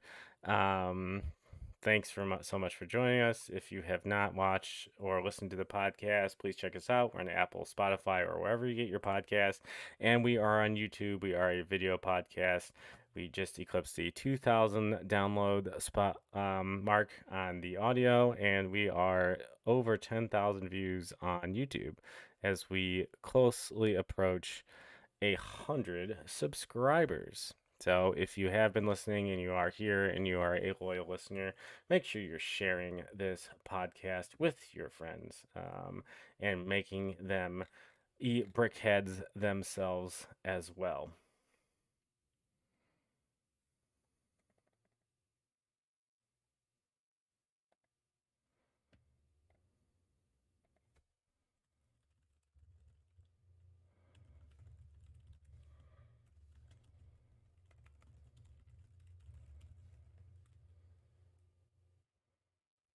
There you go, Paredes.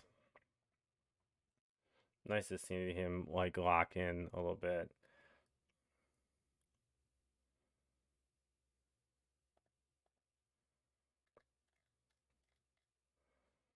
All right, let's update. We have just kind of a floating screen on Baseball Savant. Let's get the data back up for this game for those of you watching the stream.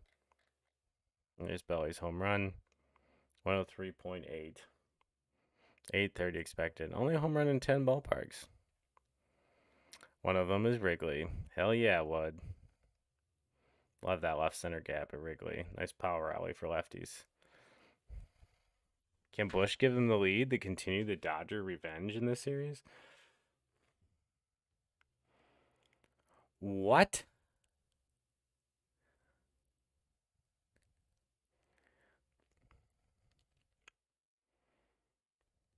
So he called it a strike. That wasn't a check swing? Ooh, Moses. That.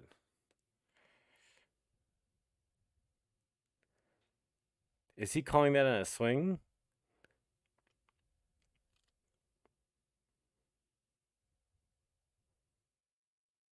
Yeah, like what is going that's two in a row. What is that?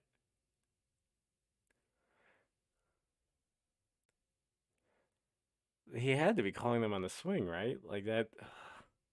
What is that? Just like, yeah, I would, I would, if I'm him, I wouldn't pitch anywhere else either. I would continue to pitch at the top part of that zone. Oh man, yeah. Look at it. These are both called strikes.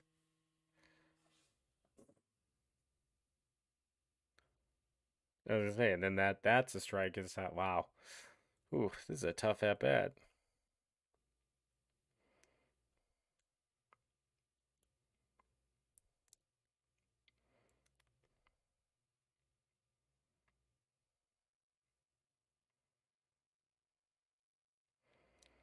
He still gets the walk. Just several pitches after he should have gotten the walk.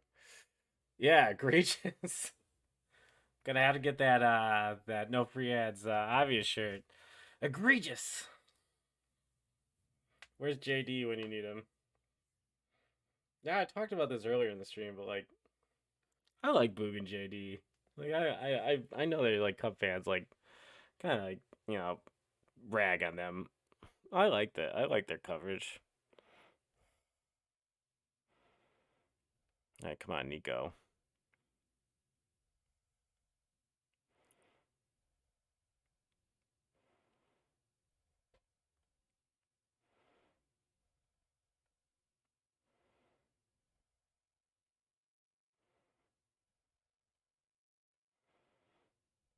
I'm locked into this game right now.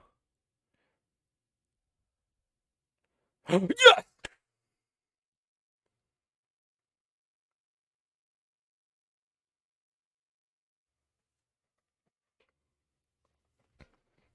Whew. Yeah, look at Isak. Your face of relief is the same time. Like, whew.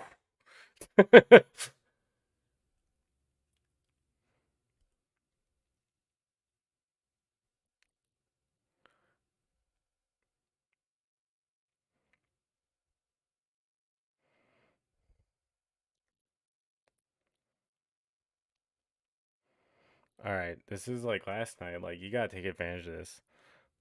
Come on, PCA. Whew.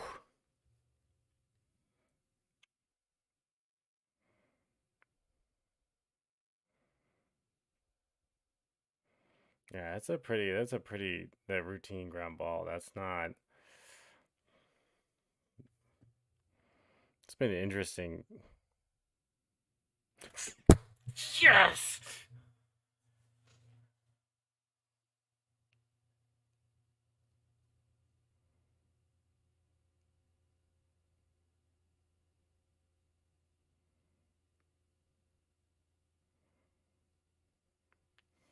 Oh boy.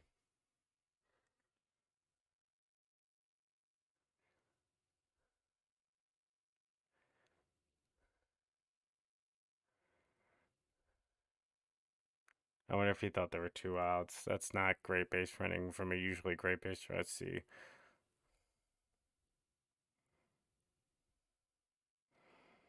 Oh, he did not pick up that Willie Harris. Yeah, Betts has a great arm.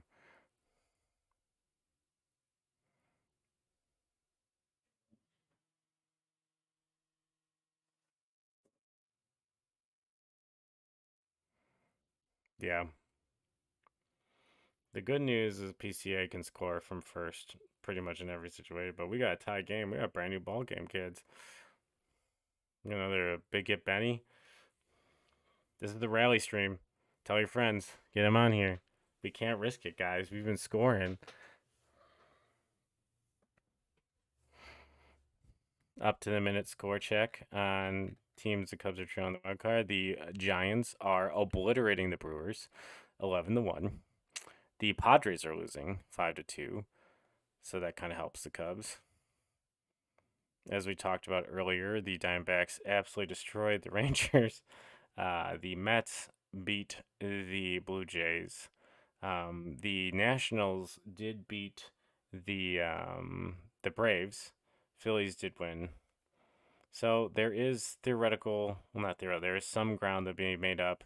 Not necessarily the best ground, but the Cubs are behind the Mets and the Braves. Come on, Bethencourt.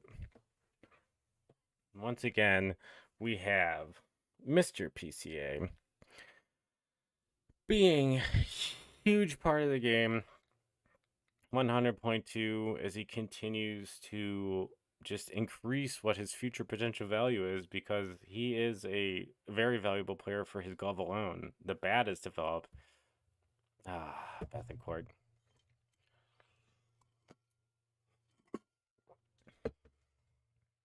We are tied.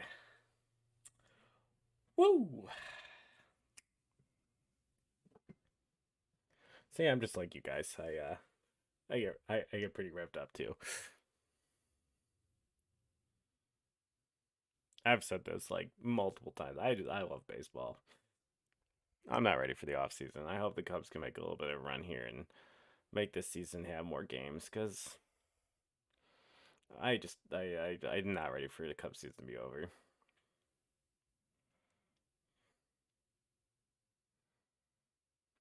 It's just a long countdown until February once the season is over. But thanks so much for all of you who are watching. Getting close to 150 viewers total on the night, so that's pretty cool. Across so many different streaming platforms. We are on Instagram.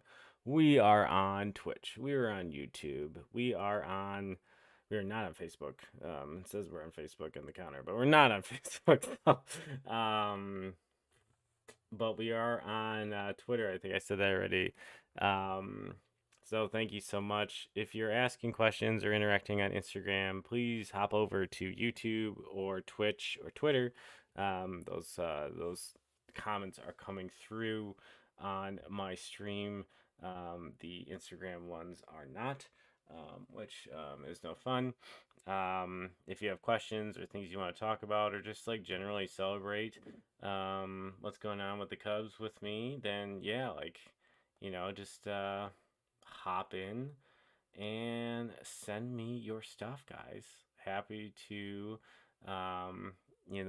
like talk anything Cubs, anything Bricks Behind the Ivy if you want to know like what the future of Bricks Behind the Ivy looks like and what we're trying to do here and like what content for the off season looks like, a potential Patreon coming, like what season 2 of Bricks Behind the Ivy is going to look like as we head into 2025. But we've got a game to win first as Keegan Thompson takes the mound for the Cubs here in the bottom of the fifth as we are about to hit the 11 o'clock hour. So all of you in the Midwest who are still watching this game with me, congratulations. You are going to need more coffee tomorrow, just like me. But I'm sure At the moment, it feels worth it as the Cubs have tied the Dodgers here in the fifth. So let's keep this game tied and keep building, guys. Sharp curveball gets away from Bethencourt behind the plate as Keegan Thompson fall is ahead 1-2 on Mr. Max Muncy, whose bobblehead is tonight.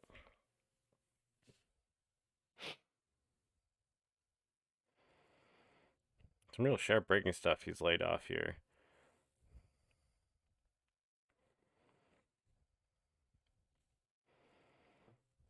Two hardest hit balls of the night still. Shohei Ohtani at 111 and or nearly 112 at 118. Is that like a cutter there?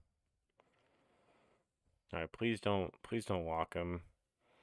I know he's got some slug, but put this ball in the strike zone for Christ's sake. You just took. Don't get free base runners. Son of a nutcracker.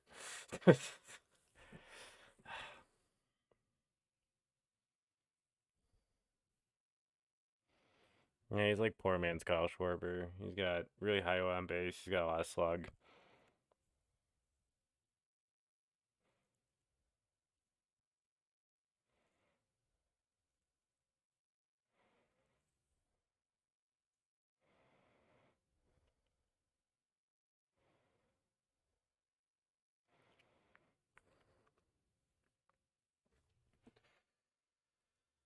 Oh man.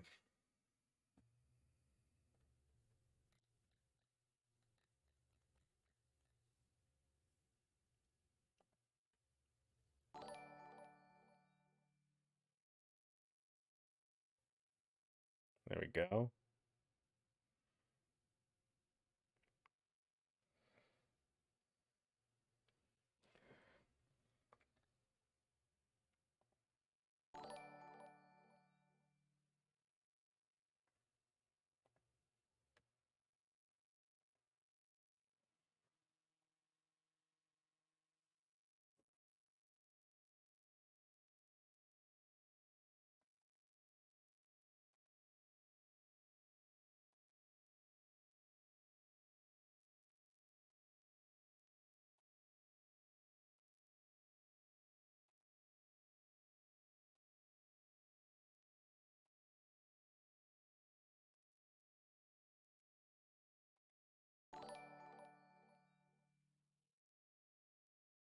Oh, thanks for the subscribe, guys.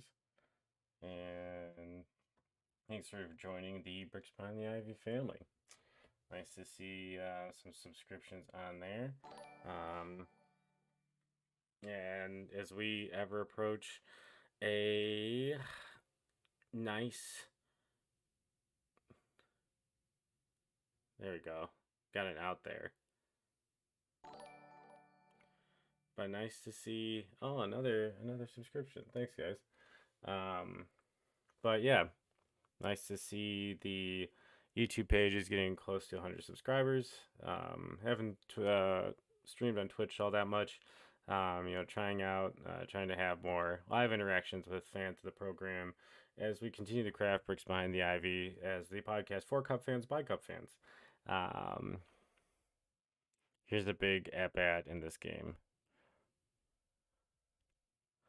Yeah, that's up. There we go. Big shutdown inning for the Cubs there as they have tied this game heading into the sixth inning. We're going to take a short break as I go grab another beverage. What am I drinking tonight? Zero sugar AMW root beer. Freaking love it. Actually, you know what? I'm going to get a snack. I'm going to treat myself. So stay tuned. I'll be right back as we wrap up this game. Don't go anywhere.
Hey, Cub fans, we are back on the stream. Stepped away to grab a snack because I am hungry and I am feeling good because the Cubs have tied this game. If you are just joining us and you have not been tuning into the game up to this point, the Cubs took the lead early 2-0 in the first after two walks and some singles to get runs in by Isaac Freitas and Michael Bush. Then the Dodgers had four home runs off Jordan Wicks in the bottom of the first, took a 5-2 lead. Uh, Added another home run after in the third. Cubs scored four, including a three-run tater from Cody Belly, a belly bomb. And the Cubs have tied the game here in the sixth as Ian Happ and the top of the lineup go after Blake Treinen. Thank you so much for joining. If you've joined, if you're on Instagram, thank you for joining. If you're on YouTube, make sure to hit that subscribe button so you can get all of the Bricks Behind the Ivy content. So we tried to get to 100 subscribers before the end of the 2024 season. And thank you so much if you're watching on Twitch. Feel free to shoot your questions, comments, concerns about the Cubs, or reactions to the game. So yeah, we can enjoy and talk about the game together. And thank you that, wow, he's been calling, sorry, he's been calling that strike off in the zone like the last two innings. What in the mother of Moses? Like, that's not a strike.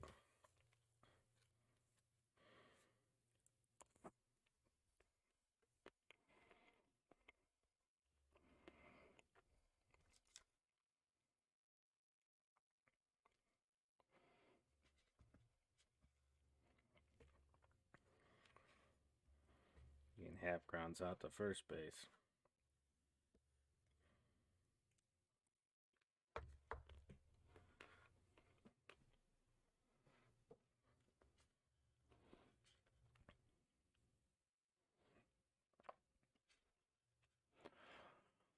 All right, let's get some more runs. Let's keep piling them on up.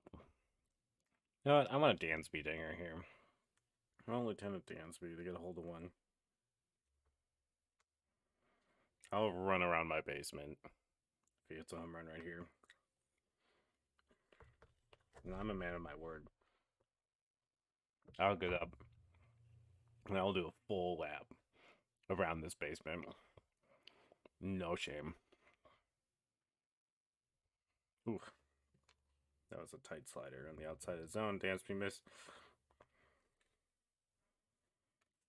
Yep.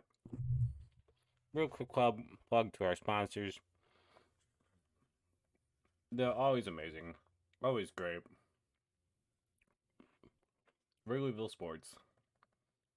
Make sure to use Bricks or code IV10 at checkout at WrigleyvilleSports.com for 10% off of your purchase. That's IV10. All right, I don't have to run around the basement. I would have, though.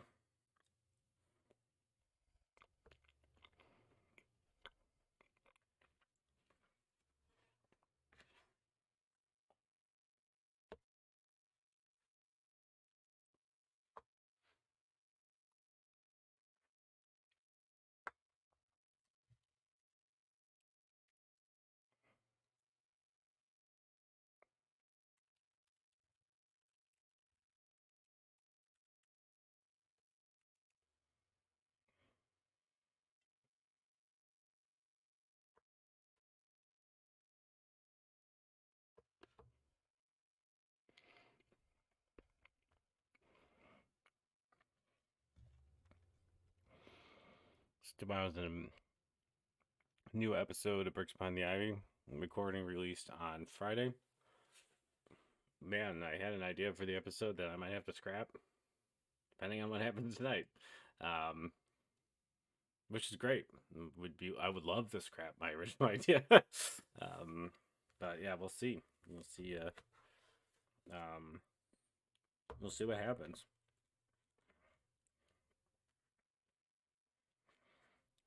After they got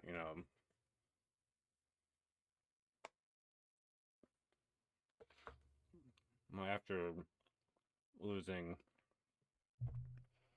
this weekend to the series to the Yankees, I kind of took the obviously it was an emotional series with Anthony Rizzo coming back.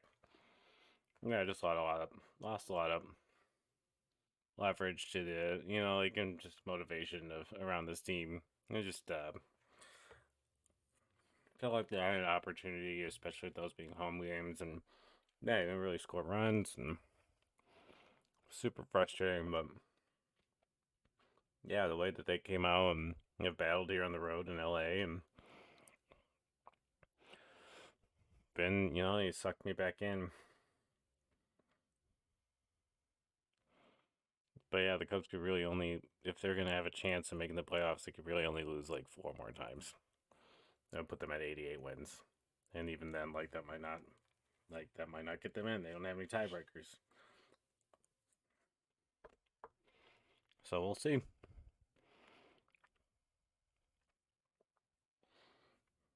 Well, at least that wasn't strike three. Um,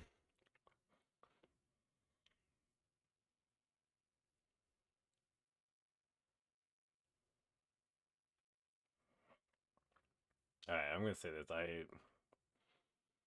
I generally don't I don't like when people fake conduct. Um, I played cello for. I still play cello. Um, so it weirdly bothers me when people do that because like it is actually an extremely complicated thing. It's not just waving your arms. Damn, what an at bat by Sam.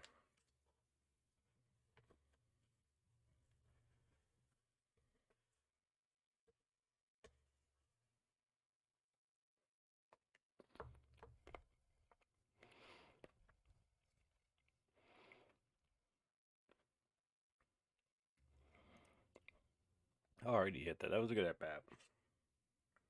Still tied, going in the bottom of six. I wonder if we get another inning of I wonder if we get another inning Keegan here. Only 92.4. Still a good play by Muncie.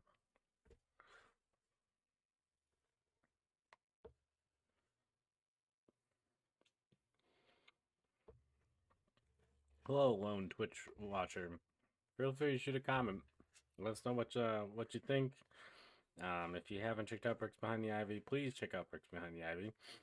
If you are not subscribed to the channel, please subscribe to the YouTube channel and help us get to 100 subscribers before the end of the 2024 season.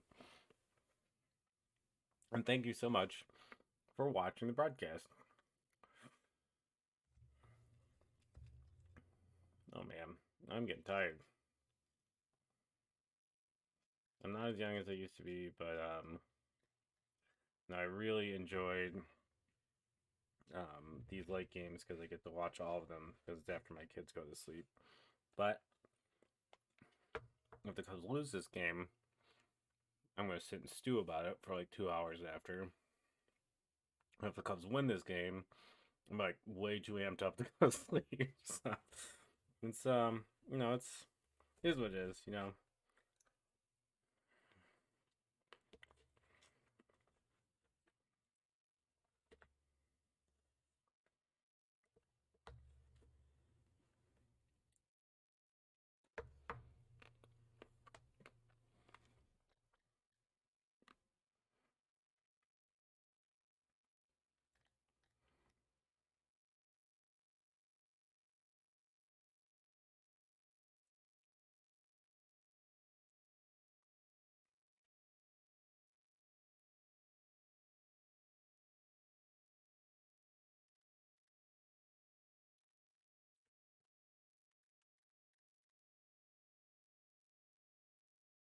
There's Tyson Miller.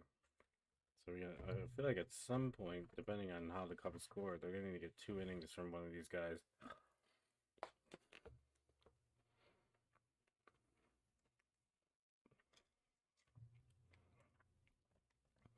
But I don't know. Maybe everybody, all hands are on deck. tonight. I mean, like everybody's got to be. It's kind of do or die consistently for the Cubs as the stretch goes on. As the Cubs have an off day tomorrow, where they had the Colorado on Friday night. Javier Assad is scheduled to pitch. So, yeah, maybe everyone's available because of the off day. I guess we will find out.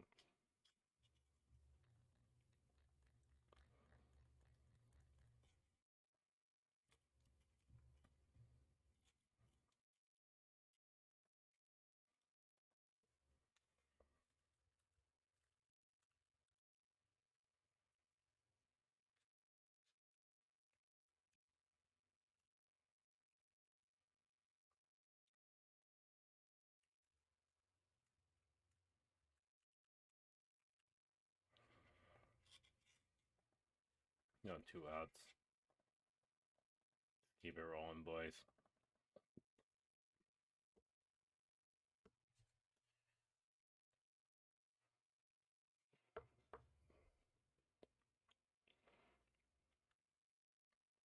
Tyson Miller's been so good for the Cubs. They just gave him away. The Mariners. But pitching hasn't been the Mariners' problem. It's been offense.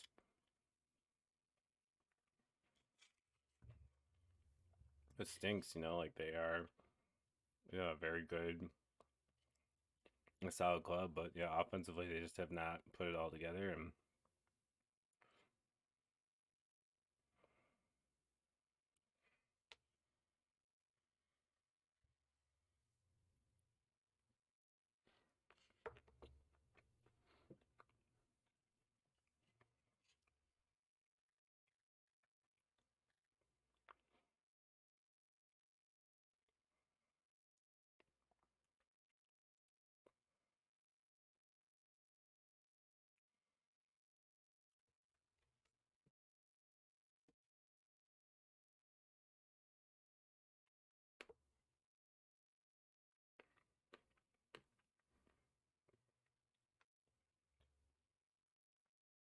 ooh, close.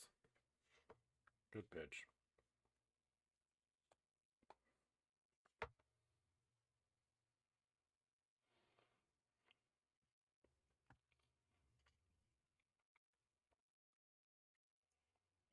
There we go.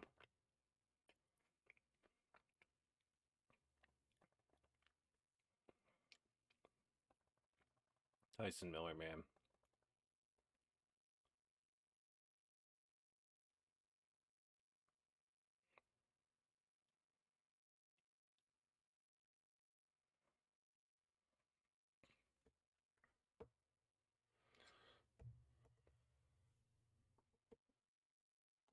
Take a look at the Twitter world. And if there's any interesting Cub tidbits as I chomp on my ice cream live on stream. It's like the favorite day, like low calorie ice cream from Target. It's legit, guys. It's really good.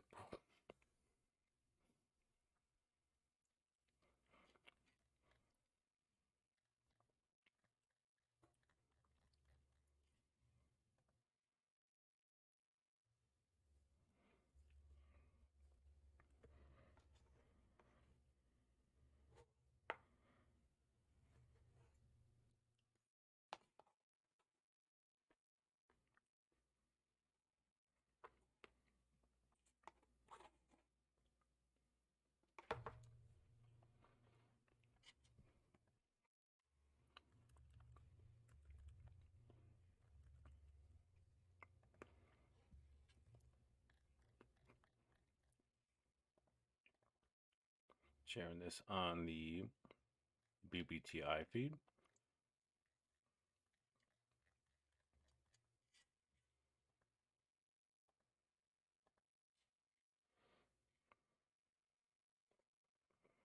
Really nice inning there for Tyson Miller.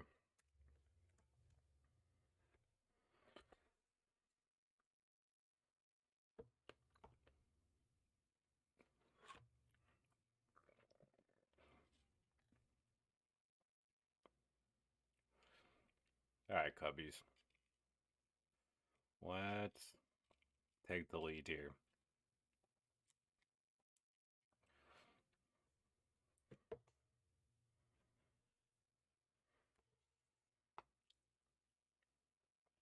Oh, wow.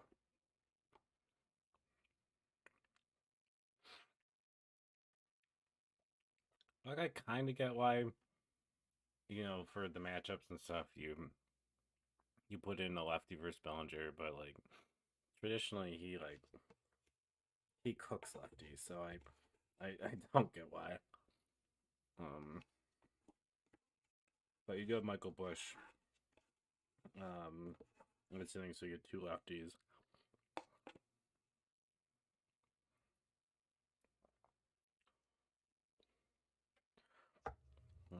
Muncy makes the play there, and Bellinger pops out harmlessly. 168 viewers. Can we get to 200 viewers total by the end of the night? We will see, depending on how long this game goes. But I'm telling you, man, I am fading fast. I am tired. I'm sleepy.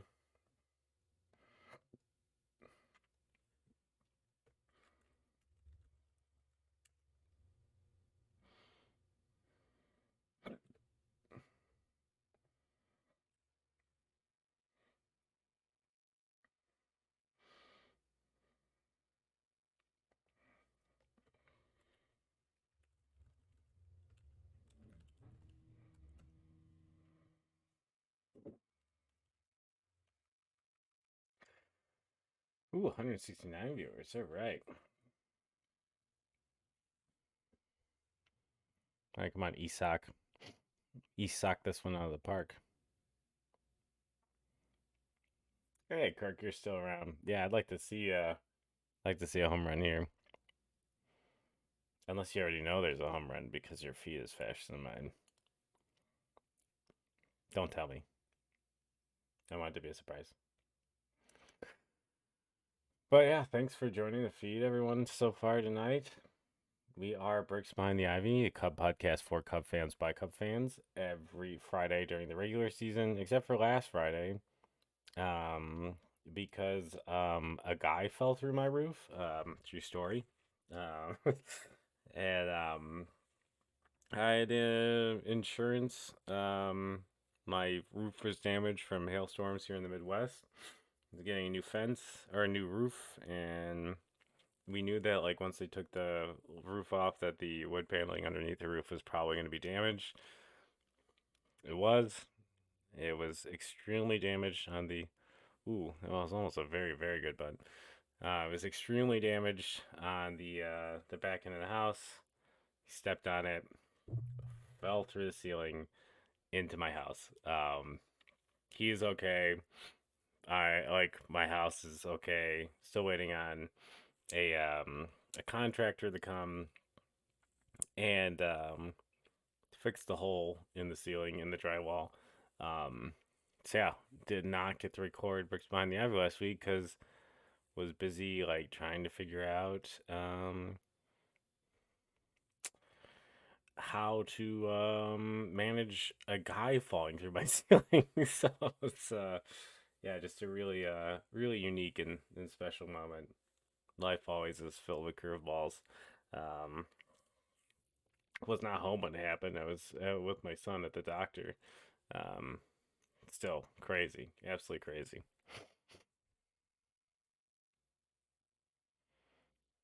Come on, Bush. Wow, so interesting. Like that pitch. Like I feel like I would call that as an umpire. Like I'm not an umpire. I would more likely I'd call that pitch a strike than the two high strikes he called in the last at bat on Michael Bush.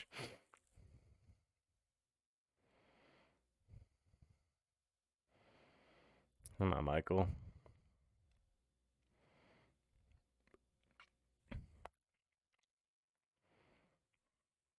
8 in a row.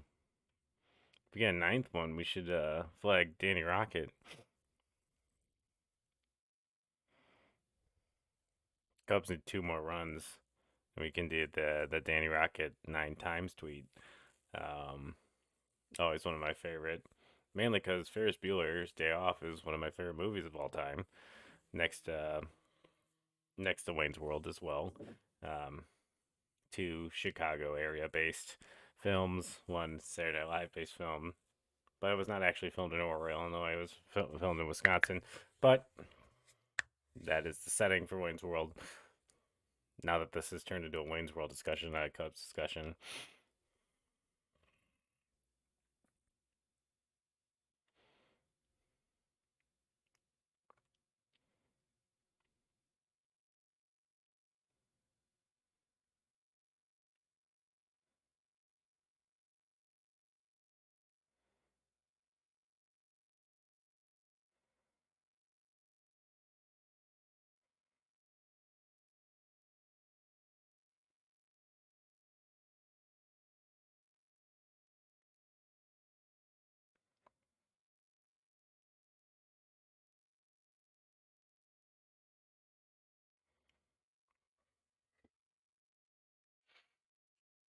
Yeah, but Wayne's World above replacement is also like highly skewed towards shortstop and center field based on defensive value.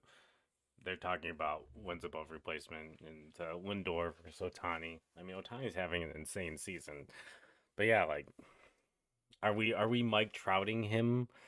We're like, oh, like Mike Trout had another great year, but like this random guy is having a good year. It's like he should win MVP because like Mike Trout being good has become so normal. Like, are we gonna Mike Trout Shohei Otani? Because like, well, like the last time he won the MVP, he was pitching really well and hitting really well. Now he's hitting otherworldly because he's injured from pitching. So like, we shouldn't give him MVP because he's only DHing.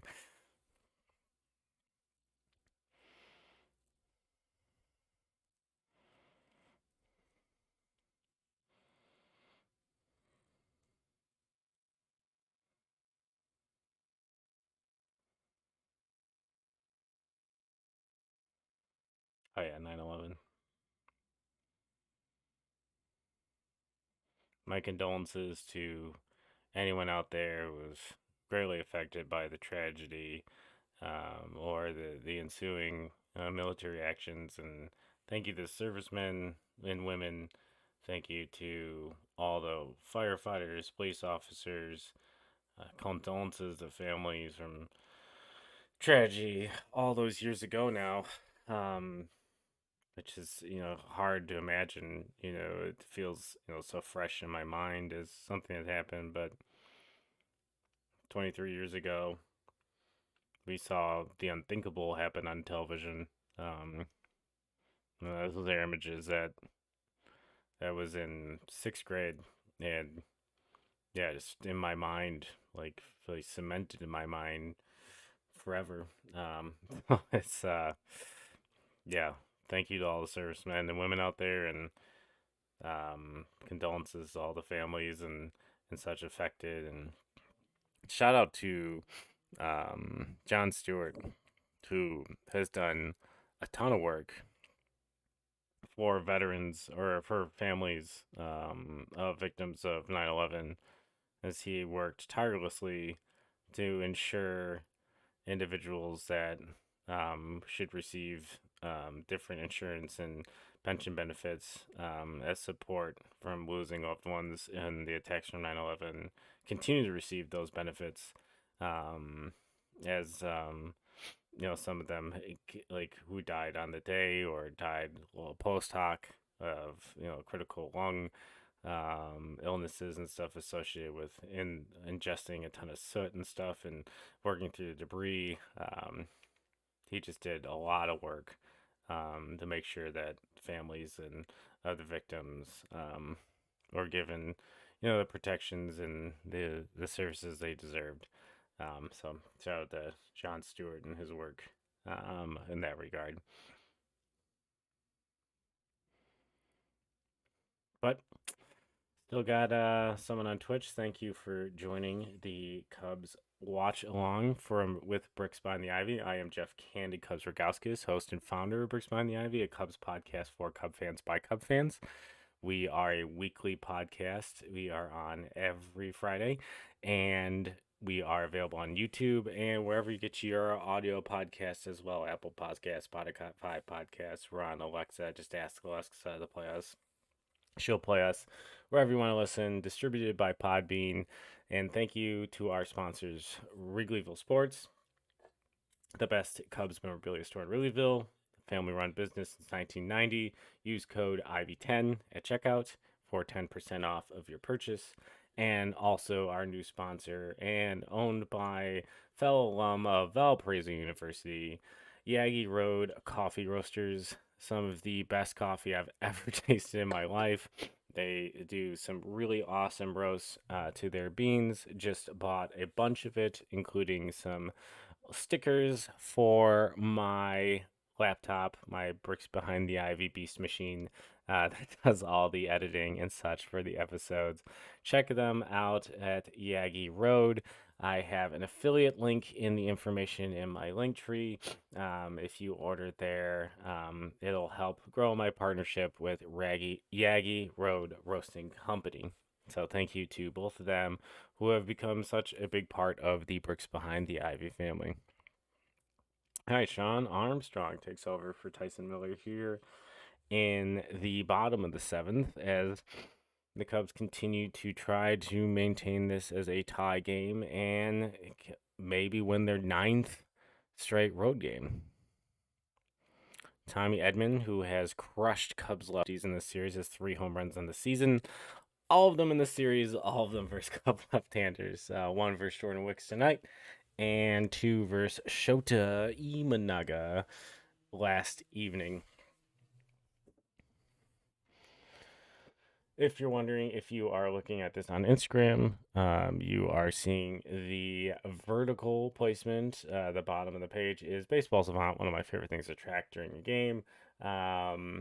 Just checking out the live up to the minute statistics on like batting average on balls in play, exit velocity, pitch location. It has all these things in real time, so I highly recommend checking it out. It gives you an idea of pitch location, pitch usage by pitcher, how hard they were hit. Here's the 4 home runs and 15 balls in play, 4 of them home runs for Jordan Wicks tonight. Ouch, Bible. You can look at the general scoreboard, which gives you some minor player breakdowns. And yeah, the Dodgers still had a 58.6% win probability as being the home team. And with the better record, with the Cubs at 41.4%, but the Cubs with their 4-1 rally have really diminished those odds. At different points, they were only at a 20% chance of winning this game.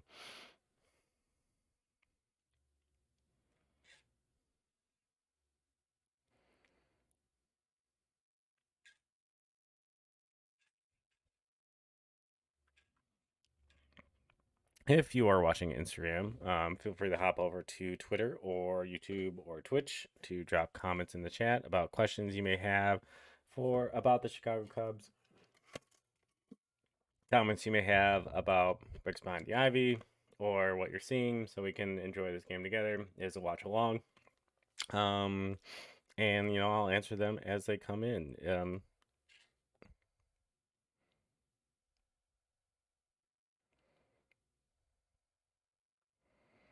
Yeah, that was tagged by Will Smith. But yeah, if you are newer to the content, make sure you subscribe on YouTube as we try to get to 100 subscribers prior to the end of the 2024 off season or regular season. So head on over to YouTube and subscribe today.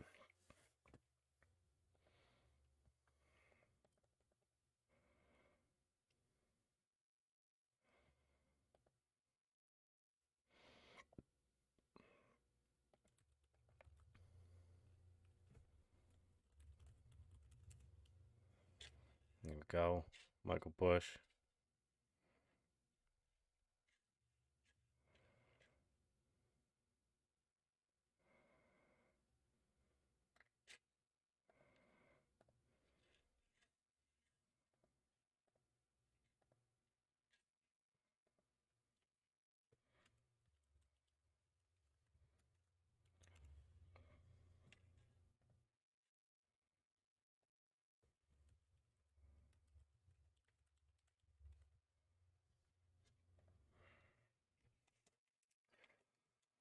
Oh man, come on, Cubbies.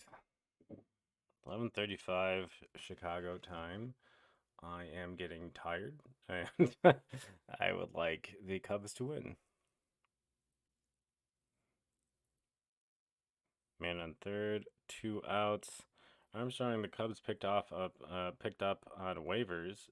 The Cardinals traded for him and cut him. At the not too long after the deadline, he did not put up great numbers for the Cardinals, and yeah, just super interesting. Not very common. You see players who get traded for, you're getting rid of a player, and them being booted off the roster. Super interesting. Um, so to each their own, I guess. But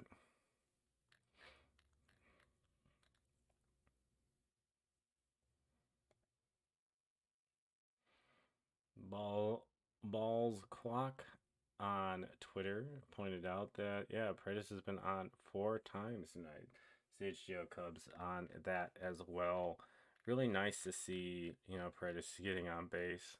That's what he does. He makes a lot of contact and he walks, and yeah, that's his thing. That's raising the offensive floor, for the third base position that the Cubs like had basically turned into a black hole. As we like kind of were just lauded with the potential of what the lineup would be, or the power production could be from Christopher Morel. But yeah, just like had not turned into consistent production for the team.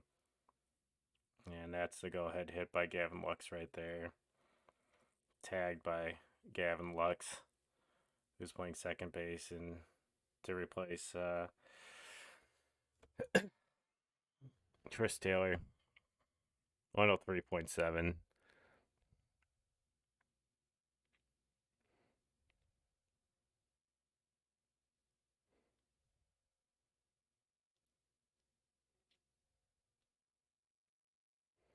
And the Cubs are in exactly where they want them, I guess. Oh my God.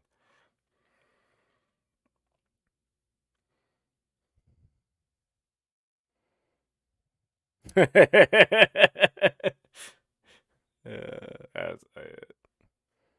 sorry, Ryan Dempster's joke there. Just jammed enough. And the Cubs are playing from behind again. 8-7 as we head to the eighth. 6 outs to go for the Cubs offense as they look to try to win this ball game, get their ninth straight on the road.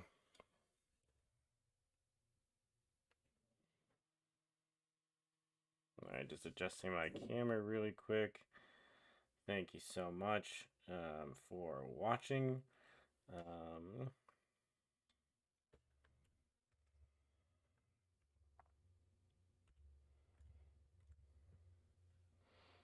yeah, it's been a while since I've like sat and been able to watch a whole Cup game. Just because of usually the kids. There's just something always going on, and no, it's been nice to watch the game tonight, but yeah, it's I'm getting tired and big long day of work and podcast stuff tomorrow. Um, so yeah, I'm not sure how much longer I'm gonna make it. I might transition from a live watch along um to a watching from my bed because I'm yeah, just running out of gas. I'm not a young man anymore, guys. I'm not a not a young whippersnapper, and yeah, just regretting saying whippersnapper, but to each their own. Um,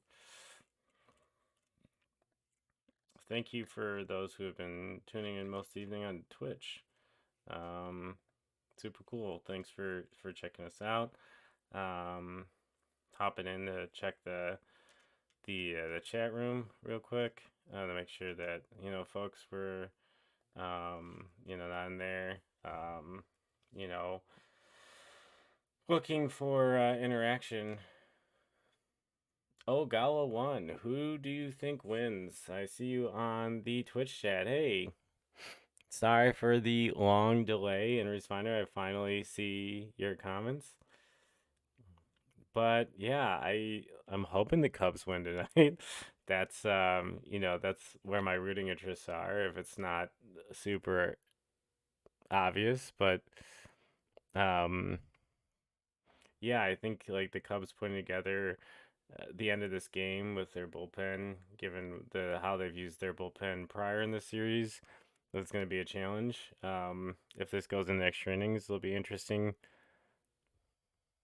PCA, oh, under it. But yeah, I see. No, I see this as more of a more likely that the Dodgers can wrap this thing up, but they turned into Juggles the Clown last night in the eighth inning, and the Cubs, stole a victory in LA last night. Hopefully, they can, find some offense and sweep this series and keep their slim playoff hopes alive. But yeah, thanks so much for tuning in, Ogala one.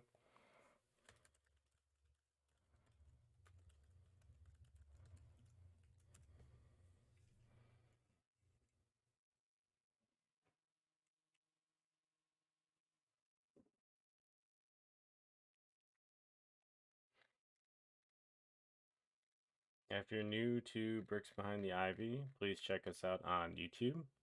Check us. We have a weekly podcast. It's a video and audio podcast. We are also on Spotify and Apple Pods. So subscribe, review, check it out. Yeah, and yeah, check us out today. Tell your friends. Um, and thanks for tuning in. Kirk, are you still hanging with us? Haven't heard from you in a while on the Twitter chat. We had some folks on YouTube. Haven't heard from you guys in a bit.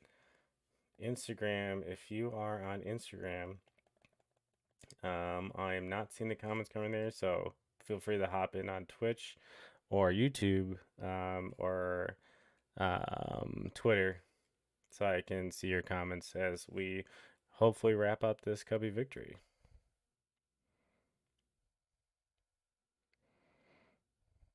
Yeah, that's a jam shot as Mike Talkman flies out. Evan Phillips to right. Gold Glover. Mookie Betts out there in right field. All right, Hap Daddy.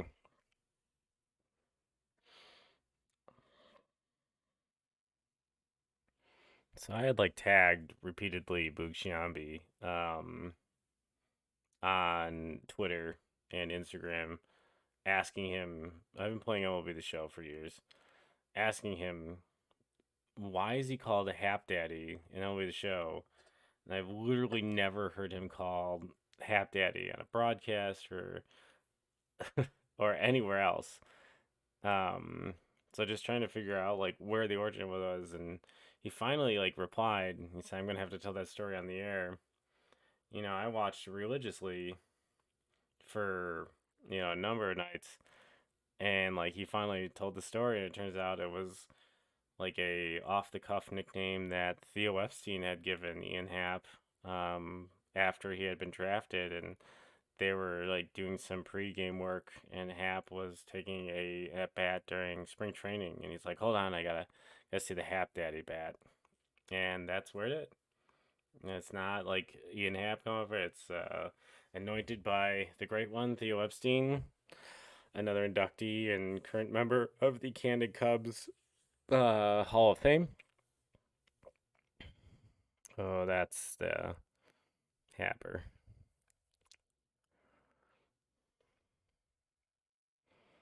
Cubs are down to their last three outs, but they have the top of their order, or top part of their order, with Dansby Swanson leading off in the top of the ninth. So the job here is to hold them.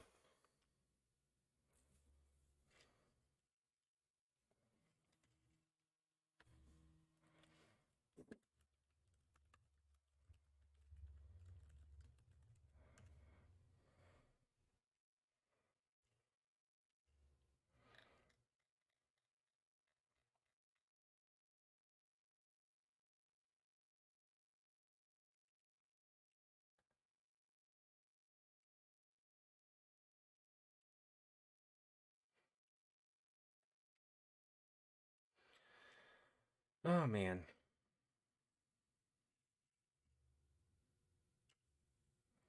So this game is running around like 2 hours and 38 minutes. And do you know how I know that? Because we were about 2 hours and 38 minutes into this stream at 137 total viewers. Thanks for all of you who have stopped by so far. I really appreciate it. Thanks for the comments. Thanks for entertaining me as we watch this together. Let me know on Twitter, on Instagram, wherever you're at, if this is something you want to do more often, more interactive, watch along games, which is something we can plan on doing more in 2025 or a few more before the end of 2024. Yeah, this is a Cub content channel that is for Cub fans by Cub fans. So really appreciate the feedback and the support. You know, as we're in a commercial break waiting for the bottom of the eighth to start here for the Dodgers. Yeah, the next stage of Bricks Behind the Ivy is likely, Patreon. Looking to get some financial support in creative ways from Cub fans and from listeners to help improve, to spend some time this off season using targeted and paid ads to improve the reach of the podcast and introduce us to people who have not seen us and hope to kind of grow our audience base um, and be in a really strong position as people start to regularly look for Cub content again as the season ramps back up in 2025. Um, so yeah, as stated earlier, if you missed it, just gonna spend some the off season doing some fan features, maybe hopefully some digital tours of other folks' fan caves, people who have Cub spaces, just like mine, and like just like Pat Erickson as well, one of the co-hosts here on Bricks Behind the Ivy, and then doing an elongated, you know, oh, Paredes. Oh, Isak. Nice play. Wow.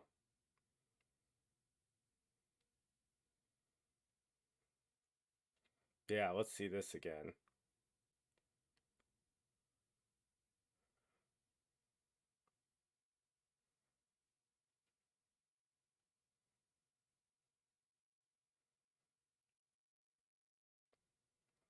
Good job. All right, that's a nice quick 1-2 in this inning. But yeah, gonna spend some time this off season doing something we're gonna call Cubstory. We're gonna go through Cub history, starting with the beginning of the Cubs um, history, how they were started, who founded the team, what their original name was, and go through the key players of each decade. So then that people can try to respect where the Cubs have come from to where they are today, and the major changes to the team, and kind of learn the the minutia behind the interactions and the the meaning behind every individual feeling that Cub fans have about this team. And for folks who have started their fandom at different eras of the Cubs, it'll give them an opportunity to learn potentially about eras they haven't, followed as much. Even as big of a Cub fan I am, prior to probably parts of the 60s, I'm not that's not part of the Cubs, that I, regularly or have regularly entertained or learned the history about besides, the Black Cat and, the stuff that we need to know, the Curse of the Bambino, or not the Curse of the Bambino, but the Called Shot, um, different things that have happened in Cubs history. But yeah, it's giving me an opportunity to like kind of dig in and add some context and additional history to my already egregious egregious fandom. Yeah, very much looking forward to doing that this off season. So stay tuned. And yeah, Evan Mandela, a new intern, video intern for the podcast, is gonna work on extracting all the box score blitz from all the episodes this year so that we can kind of have a quick little YouTube section of a recap of the 2024 season. And since we do that every week, then the hope is as we continue to do box score blitz, then we'll have kind of like a Rolodex of 60 to 90-second videos of like how the Cubs did on a week to week basis. So like you can catch up on a whole season, prior season of Cubs baseball in like an hour. Um, so yeah, more to come. But being able to use Patreon to like kind of get some additional funds to like, validate and get some feedback on, what our audience is into and what they're not into is going to really help BBTI grow. I'm really excited about that and trying to look into the future on like how to monetize this podcast and um, how to validate the amount of time and effort and love that the individuals who work on this podcast with me pour into it. Um, and let me just tell you that there's a lot of love. This is a labor of love. And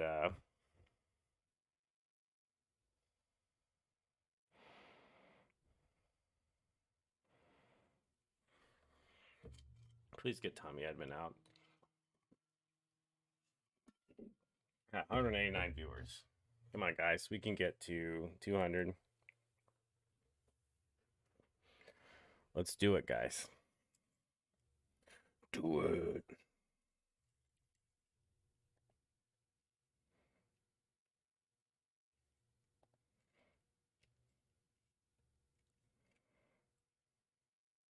Hey, 83 subscribers on YouTube. Thank you to our recent subscribers. Only 17 away from our goal. So excited. So close. No, not Edmund. Are you Jesus Christ.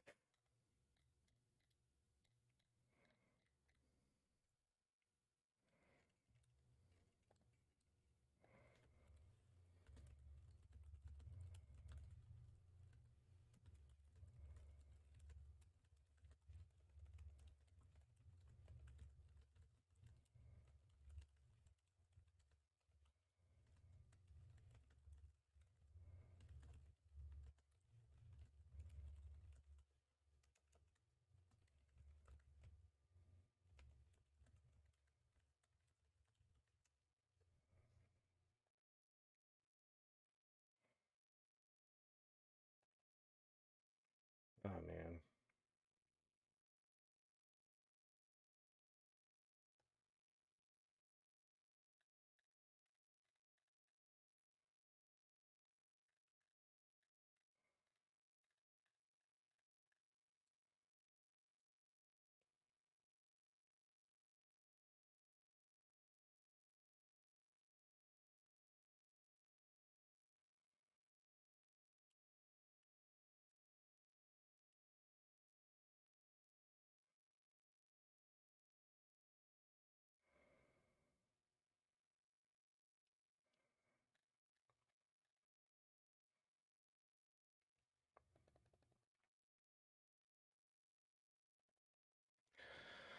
I'm quiet because I'm sad.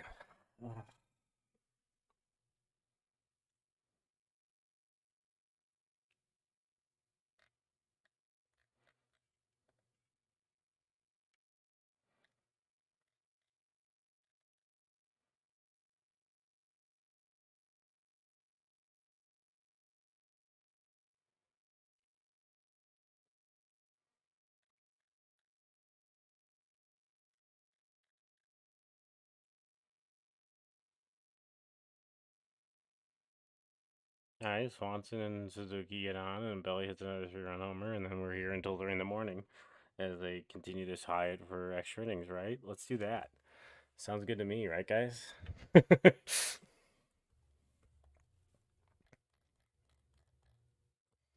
right, let's see if the Cubs have some ninth inning magic. I'm gonna switch hats, change up the karma. I'm gonna do my part. You do your part. Do whatever it is you do at home to like change up the juju. Let's see what we got.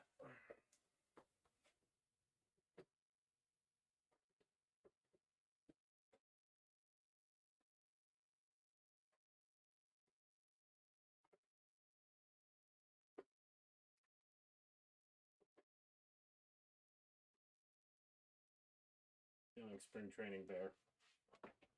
That's what's speaking to me right now. We can decide whether or not this was the right choice, depending on the result.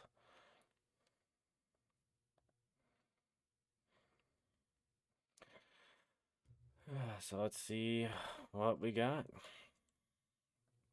Do the Cubs? What do you guys think? What do you think? Do you think Cubs can still pull this out, or have we been? Has the knife been given by Sir Thomas Edmund?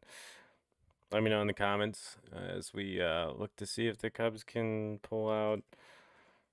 No, miracle is not the correct word, but come back from behind. So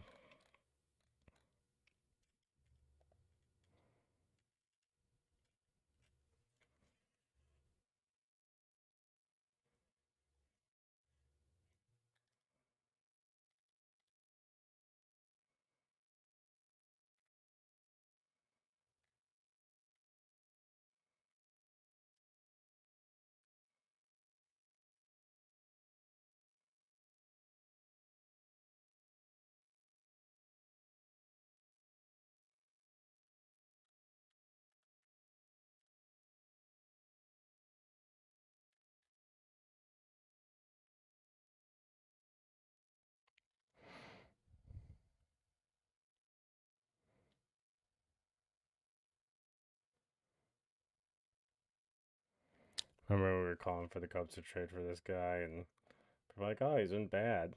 Um, hey, Kirk Pittman's still here. 12:43 in New Jersey. Kirk, go to sleep. That's a man right there. Kirk Pittman, everyone. A plus fanning.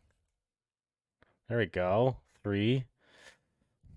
Can we have like, all right, can he like do a White Sox thing here? Like, and negate my frustration and like Tommy Edmond coming here for basically freaking nothing that trade. The rally hat is here. The rally hat is here. Let's go. Sorry, I knocked my camera with my egregious clapping.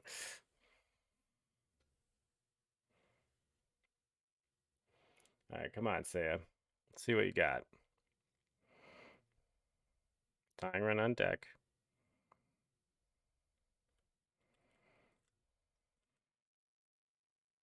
Ball. That's 5 straight. You sit dead red in the spot here if you're Saya and you swing.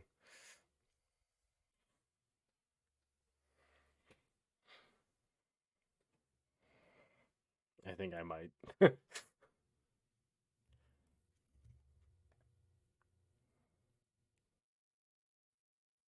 Ooh.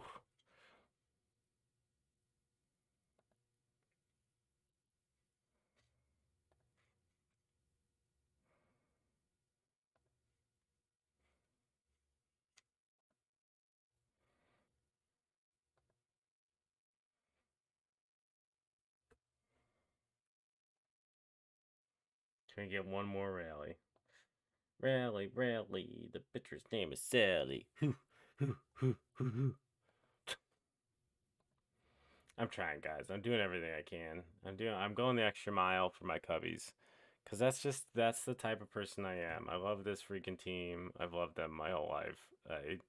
I have no other way to root for them besides as hard as I can all the time. So for that reason, if you haven't subscribed to YouTube, you should subscribe to YouTube.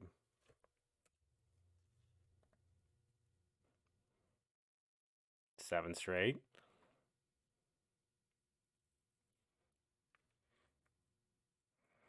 Michael Kopech friend?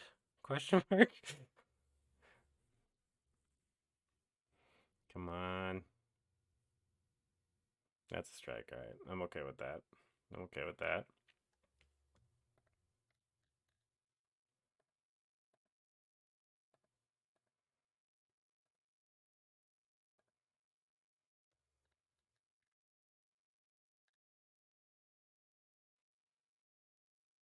It's been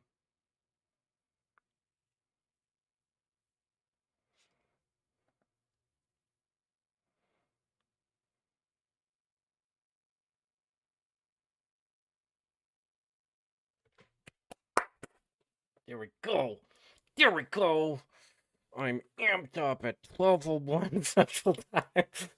Let's go. Tying run to the plate. X Dodger. Cody Bellinger. Drama is high. Blood pressure for me is high. Spirits hopefully soon high. Cody Bellinger after the game maybe high. Like, let's go. Come on. Rally stream. Come on, guys. Let's see them W's in the chat. Let's rally this. Let's rally this thing up. Whew. Another ball. Man, Mark Pryor with a beard still weirds me out a little bit. Hey, we're 9 away from 200 viewers in a night. Come on. Retweet this thing, share this thing. Let's get some people in here. Let's bring this rally together. Let us manifest a Cubs win here on the inaugural, no, not inaugural, first ever Bricks Behind the Ivy co-stream. Let's do it. 192. Come on. We need 8 more, and we need 3 to 4 runs here. 3 at minimum, 4 to make me a happy man. Let's get Porter Hodge in this bad boy. Slam the freaking door and bring out the brooms. Let's do this. Come on. Oof.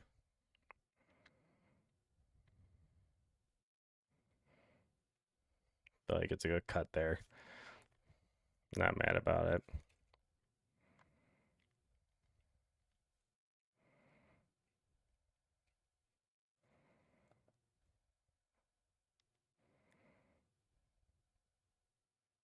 Oh, wow.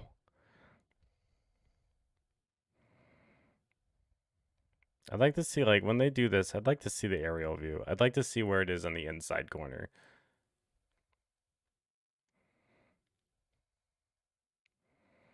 Come on, Belly.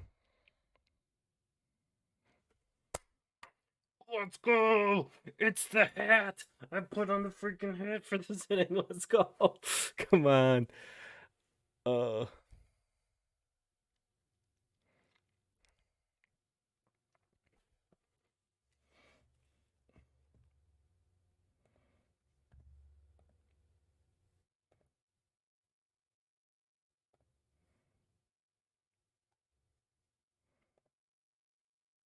Come on, Isak.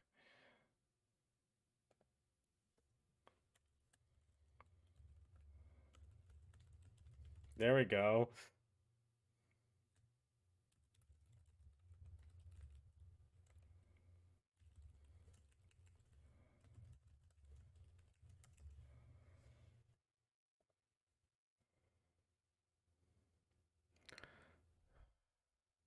Ooh, okay.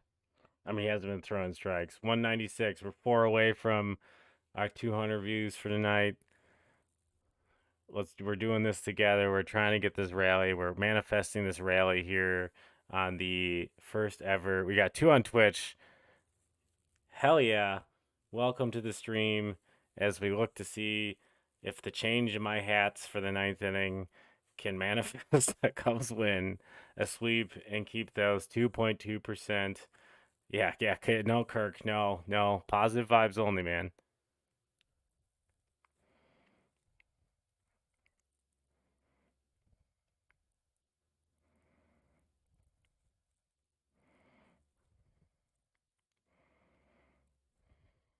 All right, no double play there. Still in double play position. Michael Kopech's not traditionally a ground ball pitcher. He does get a 201. We got 201 viewers on the night. Thank you guys. Over 200. Another ex Dodger here. Jim Michael Bush. Take Kopech deep. And I run around my basement like a madman at 12:05 a.m. I guess we will find out. Will I strain my shoulder celebrating the Cubs scoring? Find out soon.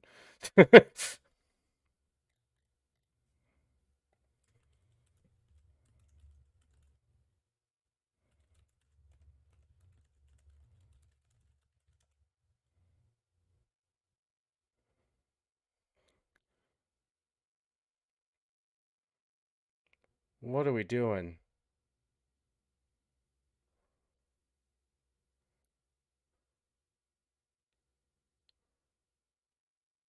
What are we doing? What are we doing?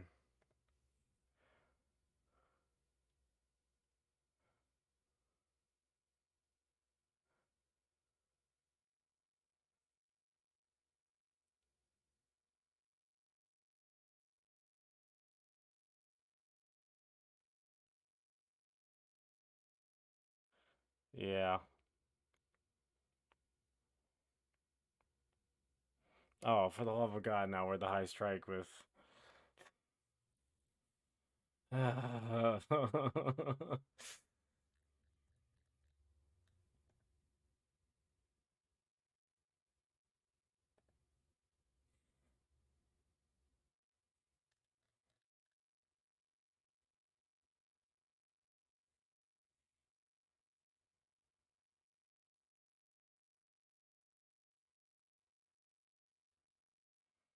Oh man, you cannot do that double steal there.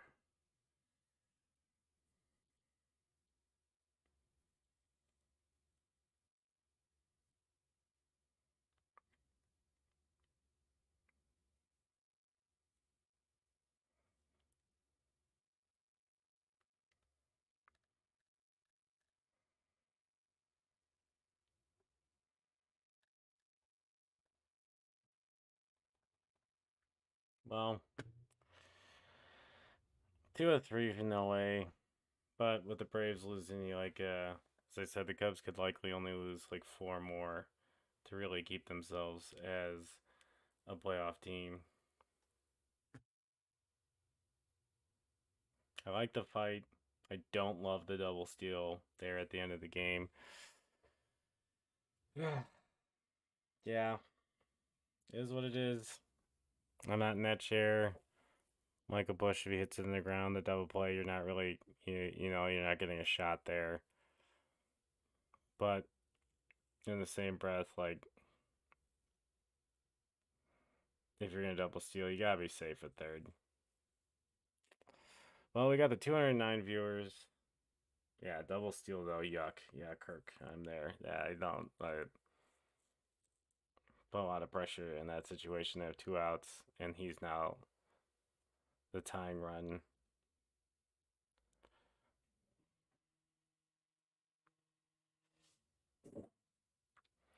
Well, that's it for Bricks Behind the Ivy tonight.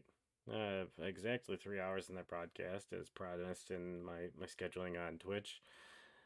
Thank you so much for joining us. We'll be doing more of these soon. Cubs lose 10-8. Lots of fight. Day off tomorrow. Recording day tomorrow for Bricks Behind the Ivy. We have a new episode then rolling out on Friday. Until then, go Cubs, and make sure you share, like, subscribe on YouTube, review the podcast on Apple Podcasts, help grow Bricks Behind the Ivy, and stay tuned for details on the Bricks Behind the Ivy Patreon. Thank you so much, guys. Good night. Yeah, let's go, Kirk. Let's go sweep the Rockies. Let's take advantage of the A's and the Nationals. Let's go back into the lower end of the schedule and rack up as many wins as we can before we play the Phillies. Still alive, still fighting. You're right. I have a good night, man. 110 on the East Coast. You're a legend. I see you, Kirk. See you guys. Good night. Go Cubs.